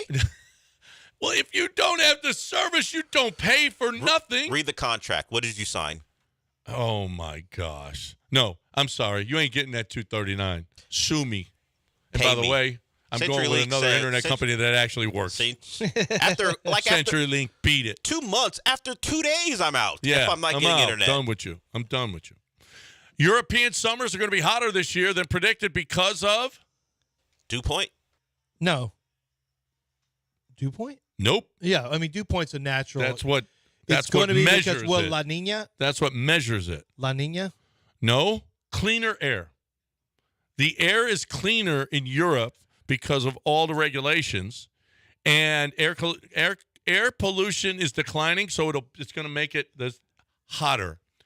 So it's going to be hotter because global warming because we're cleaner. How's this, AOC? Is it going to hit us too, or do we get listening? Since we got dirty ass, trash ass air, are we right, going we're to be better off? So we're going to be cold. The heat's going to get trapped here because of the dirty ass air. Yeah, dirty ass. It's not going to work air. for us either way. I already saw they had some kind of heat wave that's like this is predictive of maybe the worst summer on record. So we're not doing back-to-back worst summers on record. We're not doing that. I'm not doing it. What are you going to do? Just move somewhere. Where you're moving? I'll just go move to somewhere where it's cool during the summer. No, we don't need that. Go to Utah. We need the heat. You should live in Utah. Summer in Utah. If I go high into the mountains, then my asthma will get me. Do you ever play the game Candy Crush? I know what it Mobile is game? on your phone. Yeah, on your phone. I know what it is. A priest spent $40,000 on Candy Crush using the church's credit cards. Do you feel like Oh my God! Well, How I'd rather how have him much? Addicted to Candy Crush How than much? porn. Yeah, right. Yeah. 40,000 On a mobile game? Yeah. A mobile app? on a mobile app. He was charged. He had to post $250,000. I mean, you want unlimited lives. At least he wasn't buying the skins for stuff. Wait a minute. He's 51 years old. Hey, it's boring. Yeah, but kids aren't playing Candy. That's an old people game. It is. Candy Crush is Yeah, kind of. that is yeah. boring at church. He's got to do something. Oh yeah, No. you got to give him a. He's give him bored with church. But he's got to play the free games. Sure. Dale. He can't. Oh, he can't get into the freemium games. You got to stay with the free model. How many? You can't be buying extra How much lives of that can he or listen better to? golf clubs. Or you get a Boring. new skin for your. What are you know, those? for What are your- those chants the Catholics do? The Gregorian chant? How many Gregorian chants can he listen to? How many of those can he do? He's got to do something else. And with We don't your do Gregorian spirit. chants anymore. Yeah, we don't do I don't know if Gregorian you've chants. heard. Do you wave incense? Do you guys do that too? Yeah, we do that. Yeah, how much of that can he do? The body, the blood. That takes up what? 10 Look, minutes. You can play your You video are- games, but okay. don't play the premium models. Please You're not. don't do the you body and the can't- blood. Yeah, Doesn't- you isn't can't that what a buy priest extra does? lives. No. You can't do that. Listen to That- atheist. He has. I'm not an atheist.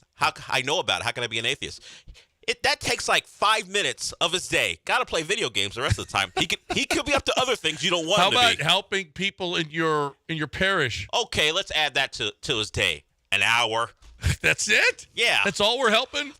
I don't know if you've heard. I don't know if you heard. You devote your life I to don't- Jesus. I don't know if you Not heard. Candy Crush. I don't know if you've heard. Attendance is down. Well, he's still got enough time to help people. Okay. Maybe go out in the community and maybe convert some people. That'd be great. I As know. opposed to Candy Crush. I know paid attendance at the parish is high, but how many people are walking through those doors? You're the worst. You're a bad person. That's all. And the bad person has a show that's on next right here on ESPN 97.5 and 92.5. We, Lance and I, are going to be at the Houston Insperity Invitational tomorrow, presented by United Healthcare.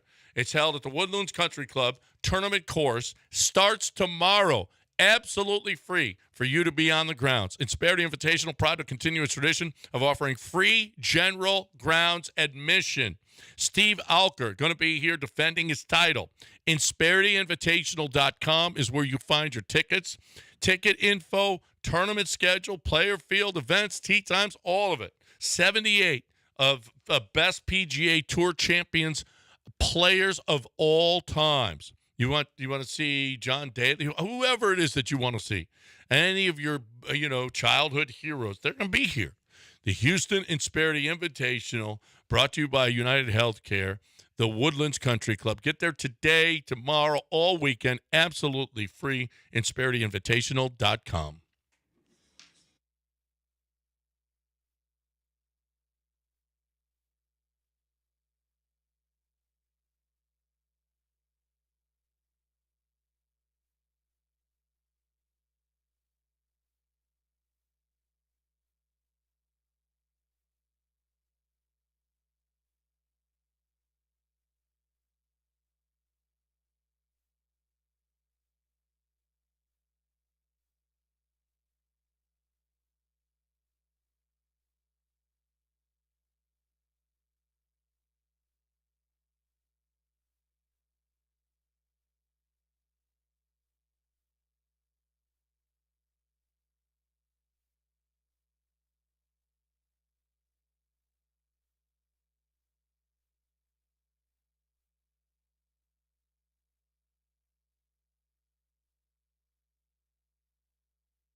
Look at me looking for nostalgia. That was the open to the first ever show we did. Obviously, the rodeo's long since passed, but big staple in the city of Houston, I'm sure. If I'm still around, we will certainly be promoting the rodeo at some point next year. But yeah, it's been a bit that happened earlier in the show today. Apparently, I wanted to remember the beginning. So, and not this show, the previous show where I played something from about that time. We were out at Republic Boot Company, and I played something during that time, from that time. So it happened again. But yeah, that was our first ever opening. Appreciate Michael Carroll putting that together. You'll hear his voice throughout, and he'll be here tomorrow as well. He went to go see the Fall Guy, so we'll have a review of that.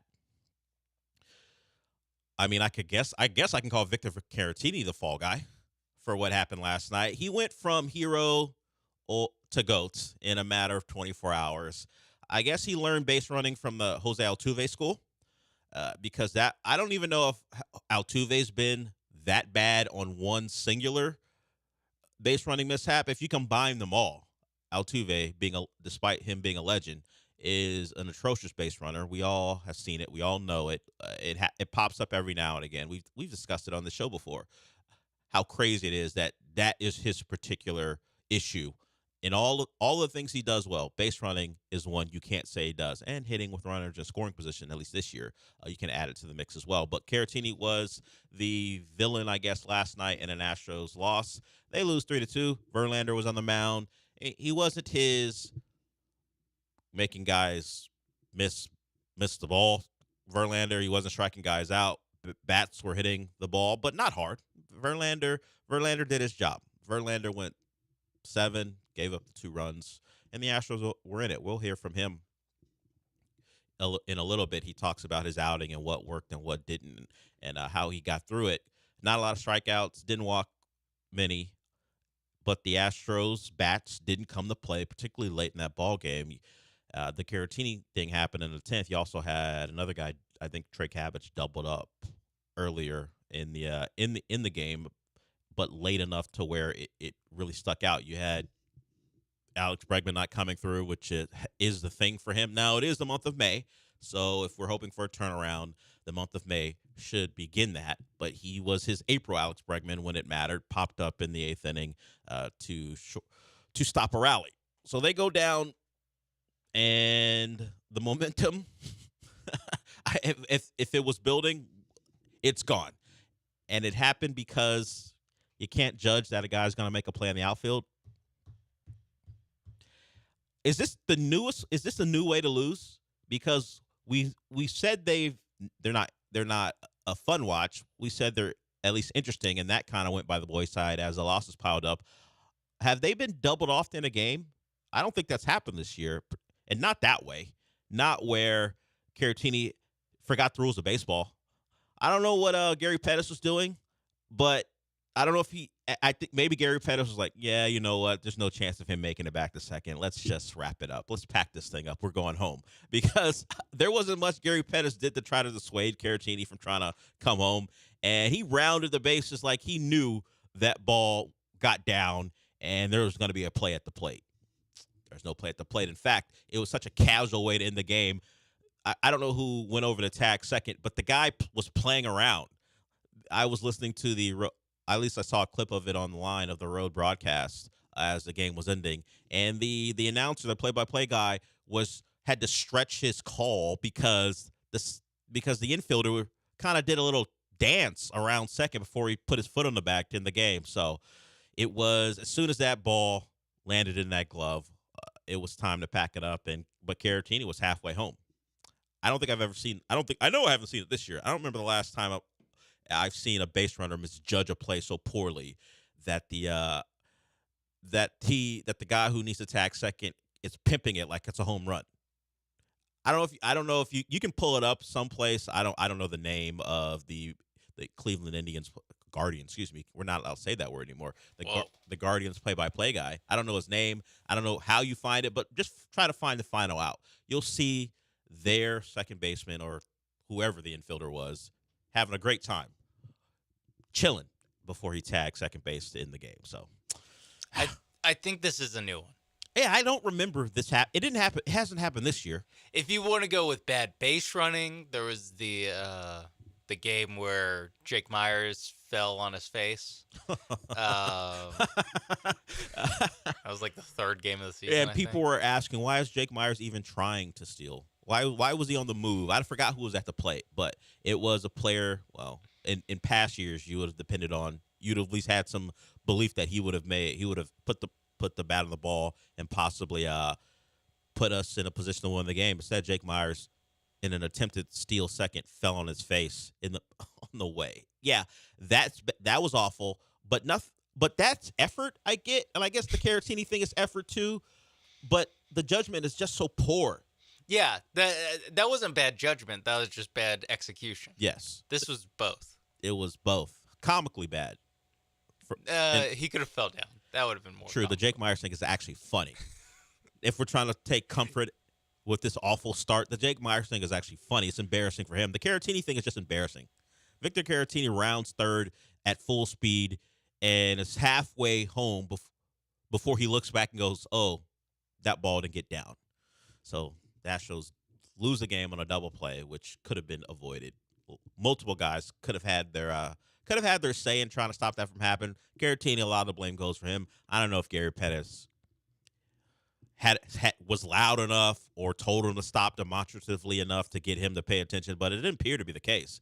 I guess maybe they both thought that ball was getting down. It did not. It was a nice play, but it wasn't a spectacular play by Quan. It wasn't something where it takes your breath away and you're like, wow, I can't believe he got to that ball. It was not easy, but it's something I feel like Caratini should have been more able to judge, and he clearly did not, and it led to another loss in extra innings. A night after getting their first win, they're back to normal, losing in extra innings again, and the Guardians take game 2, and now there's a real chance you're losing another home series because Spencer Arrigetti's on the mound tonight. Don't feel good about it, Sean. No. When I went to extras for the second straight night, I was like, this. They can't rip off 2 in a row. No. And then I saw Sean Dubin taking the hill Yeah. for the 9th, and I was like, okay. Yeah, it felt like that game was going to be 6-2, but he found a way to get out of it. I will say credit to him. He got out of the jam that he created for himself by walking guys on 4 pitches. And, yeah. I mean, credit to him for only giving up the 1 run that with the new rules. I mean, yeah, 0 ERA. It's a 0. Yeah, he didn't give up an earned run because that's just how the rules are for that. But then he made it a long half of an inning, but found a way to work himself out of a jam and keep the Astros in it. And they just did what the Astros do. They found a way to blow another game, and this one in unique fashion. So. It's wild how fast the term "do what the Astros do" has changed, has flipped. Yeah, normally do what the Astros do. They find a way to win. They're clutch. They pull out games, and we saw Caratini help them do that on Monday night. And you thought maybe they had an opportunity. Look, Dubin wasn't great, but he found a way to get out of that inning, and with the game still in the balance, and you thought, okay, let's just find a way. Let's do it for a second night in a row. Maybe there's some real momentum building. You think Yordan Alvarez in Mexico could have foreseen when he made that comment about how things are changing around that Caratini would be so involved in the next 2 games, particularly last night in the way he immediately crushed all momentum they were building? The main character of the next 2 games? Yes, it's crazy to be talking about a backup catcher, but we know that the Astros have had great success with backup catchers, and Caratini just reminded us that, hey, maybe 2024, we can't depend on anything, not even the greatness of our backup catchers. No, even backup catcher the Houston Astros, they have too much of the 2024 stink on them. Yeah, there's only so much you can wipe away by going to Mexico and beating the Guardians in game 1. It still remains. It's going to be they need a detox. And maybe the detox comes in May, or maybe it takes an entire year of stink for the Astros to finally wash it off. I don't know. I think the September call-up of Jose Abreu might be the lucky charm whenever he gets back from Florida.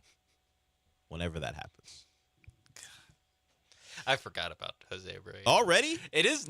It is nice to not have to look at a game and go, "Oh no, Abreu's coming up again." That's what I'm saying. You're like, "Oh, okay." There's all these guys. You're like, "Okay, there's at least a chance here that we get MLB level play for the next 5 to 6 pitches of this at bat."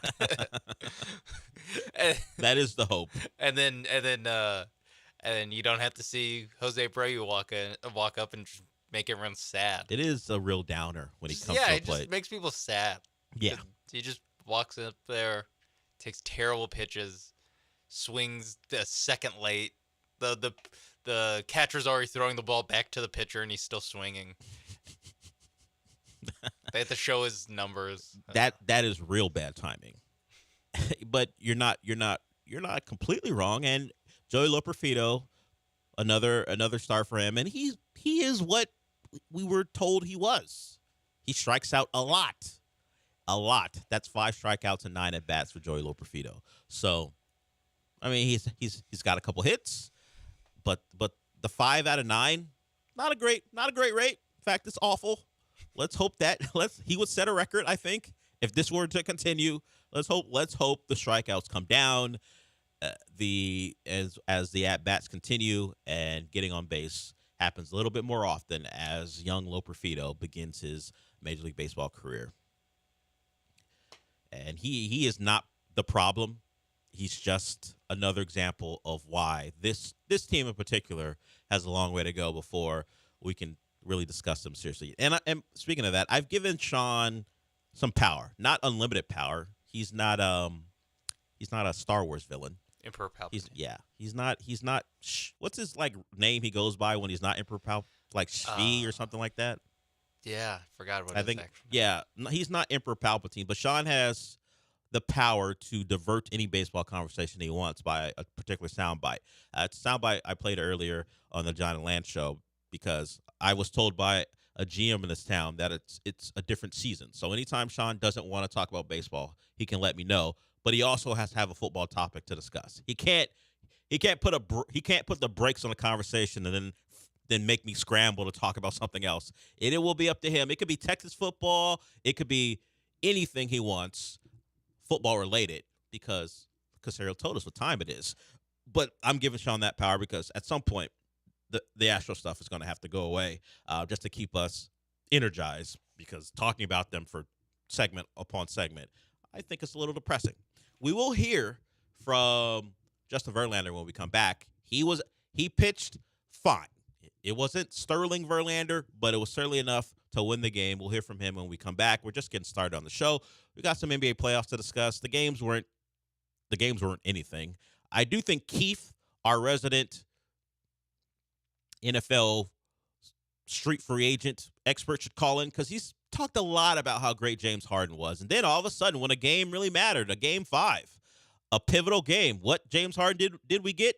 The one we're used to. So Keith, if you're ready for the smoke, call in, because you talked a lot, tweeting at me, tweeting at other people, calling the shows about James Harden, and then the James Harden we all told you to expect showed up in a game the Clippers really needed. So NBA to get to, some NFL stuff as well, and also college football. We'll be back.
This is the Del Olaleye Show. On ESPN 97.5 and 92.5. Broadcasting live from the Veritex Community Bank Studios, here's Del Olaleye.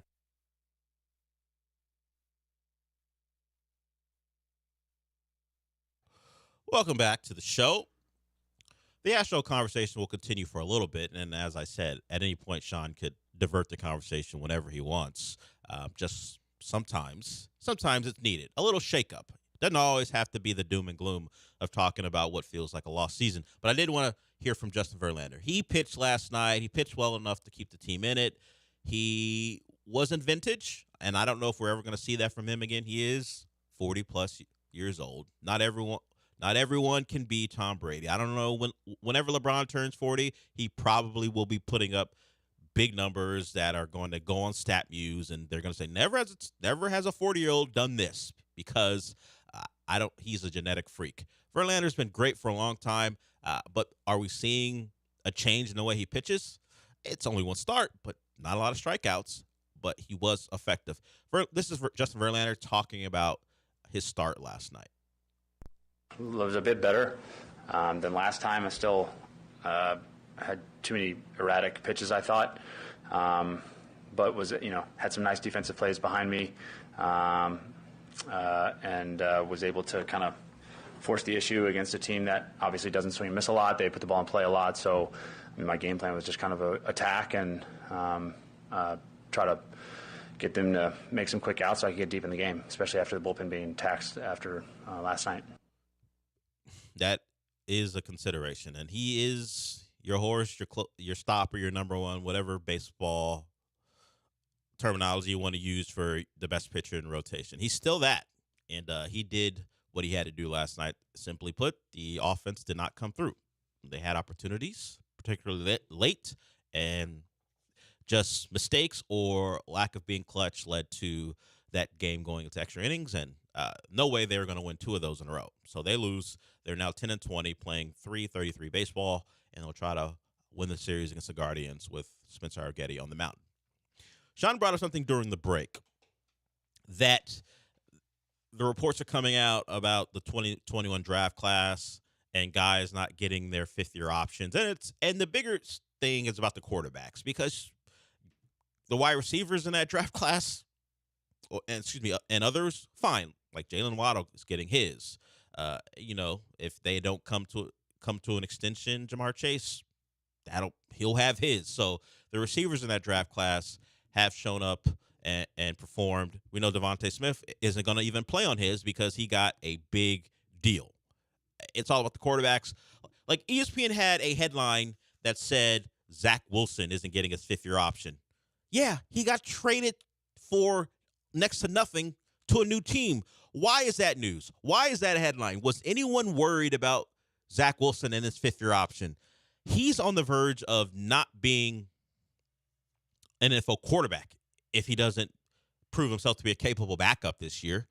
Does he even make the team? You have Jarrett Stidham there. Bo Nix has been drafted. Is Zach Wilson going to be kept as your third?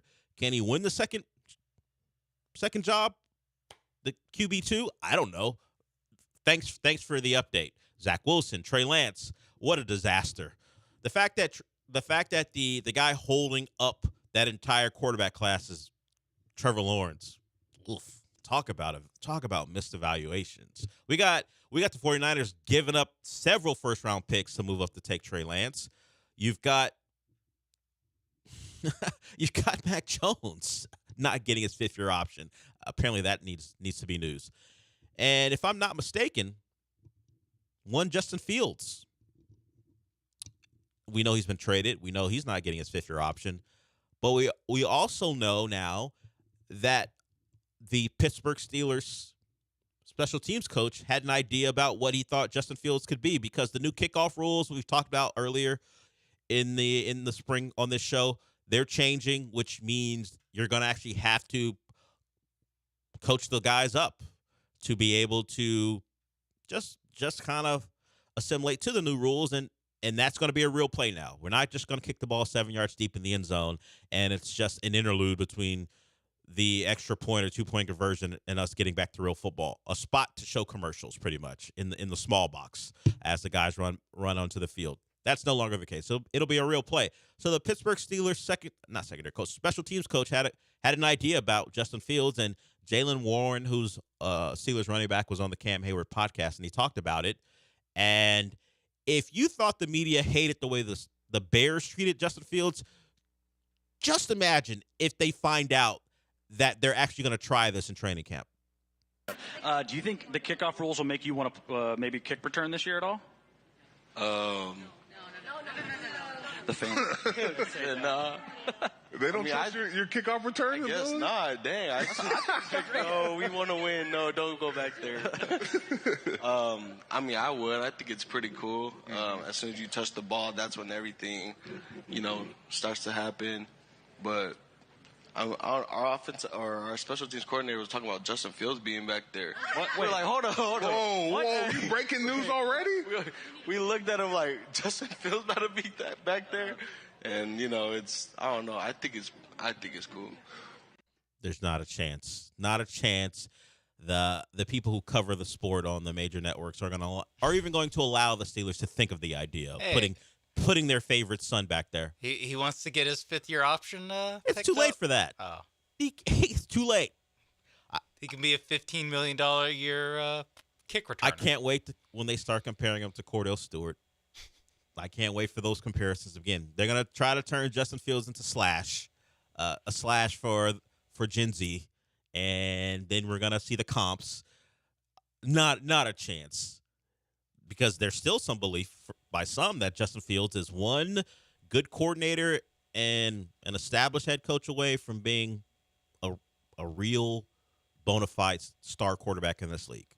The talk that Lance won't ever let go is from last year when people were discussing him as a potential MVP candidate because, throwing to DJ Moore and no one else was going to get that done for the Bears. We saw how that played out. He almost got there. What's your definition of almost? Almost. The ball almost got there. To DJ Moore a couple times? Sure. You're probably right about that. Got it to him. You're probably right about that. The MVP stuff? Nah. But Justin Fields, according to Jalen Warren, in discussions. I think Mike Tomlin's going to have a talk with their special teams coach. Hey, stop telling people that's going to happen. Stop talking to people or about Jalen Warren. Yeah, hey, why are you divulging information? That was just something we said in passing as a joke. Yeah. Hey, new rule with the 2 quarterbacks that the Pittsburgh Steelers had.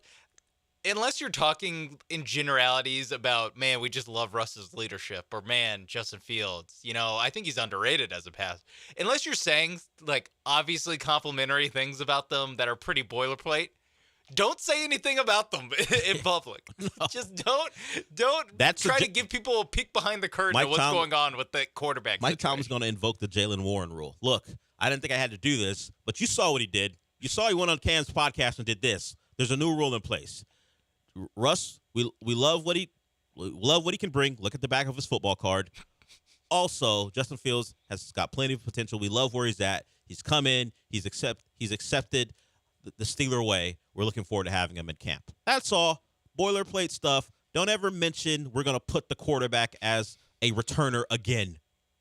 I'm not looking to answer that question on the first day of camp. Hey, any of you guys hear the phrase "loose lips sink ships"? Yeah, Look, there's no they didn't ask you about Justin Fields. They asked you about returning kicks. They were talking about you. Why are you bringing his name into the conversation? We were talking about you, Jalen Warren, possibly returning kicks. Don't bring up Justin Fields. Don't talk about him that way. Because now the Steelers are. It's not happening. There's no way it happens. I don't know. You think? Well, let's put a percentage on it. That it even gets one. He catches one kickoff in training camp. Oh, in training camp? Yeah. In a real situation, not him joking around, but they put him back there to see what he's got. Probably like 10%. Their backup quarterback at 10%? That's the thing where I think it's almost more likely that they just do it in a game where Dree Archer gets hurt. I don't know who their kick returner is. Jalen Warren, maybe. Do you hear them? The The entire crowd went, no, please. He's kind of maybe he's one of their featured backs. I understand why they wouldn't want to put him back there.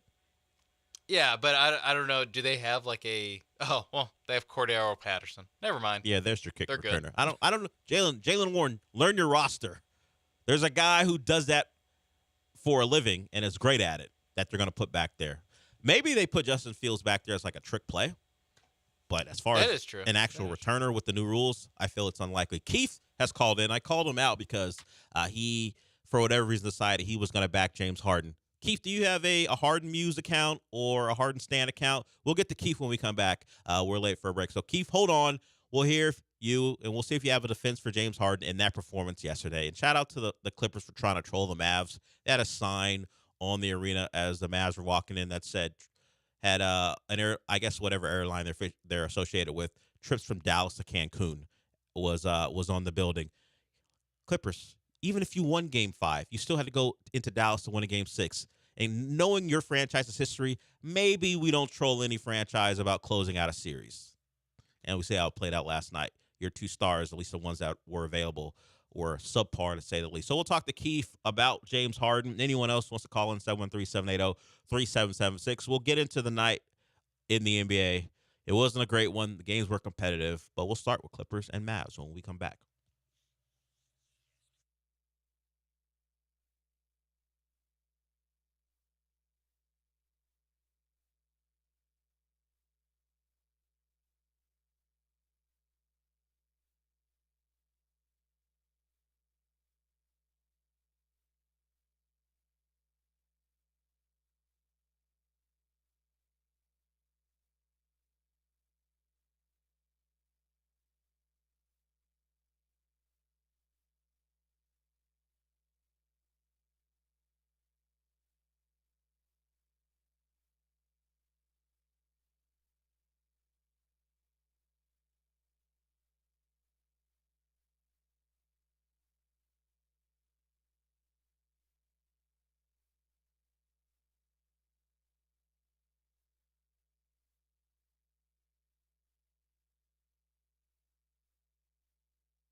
You're listening to the Del Olaleye Show. On ESPN 97.5 and 92.5. Live from the Veritex Community Bank Studios, here's Del Olaleye.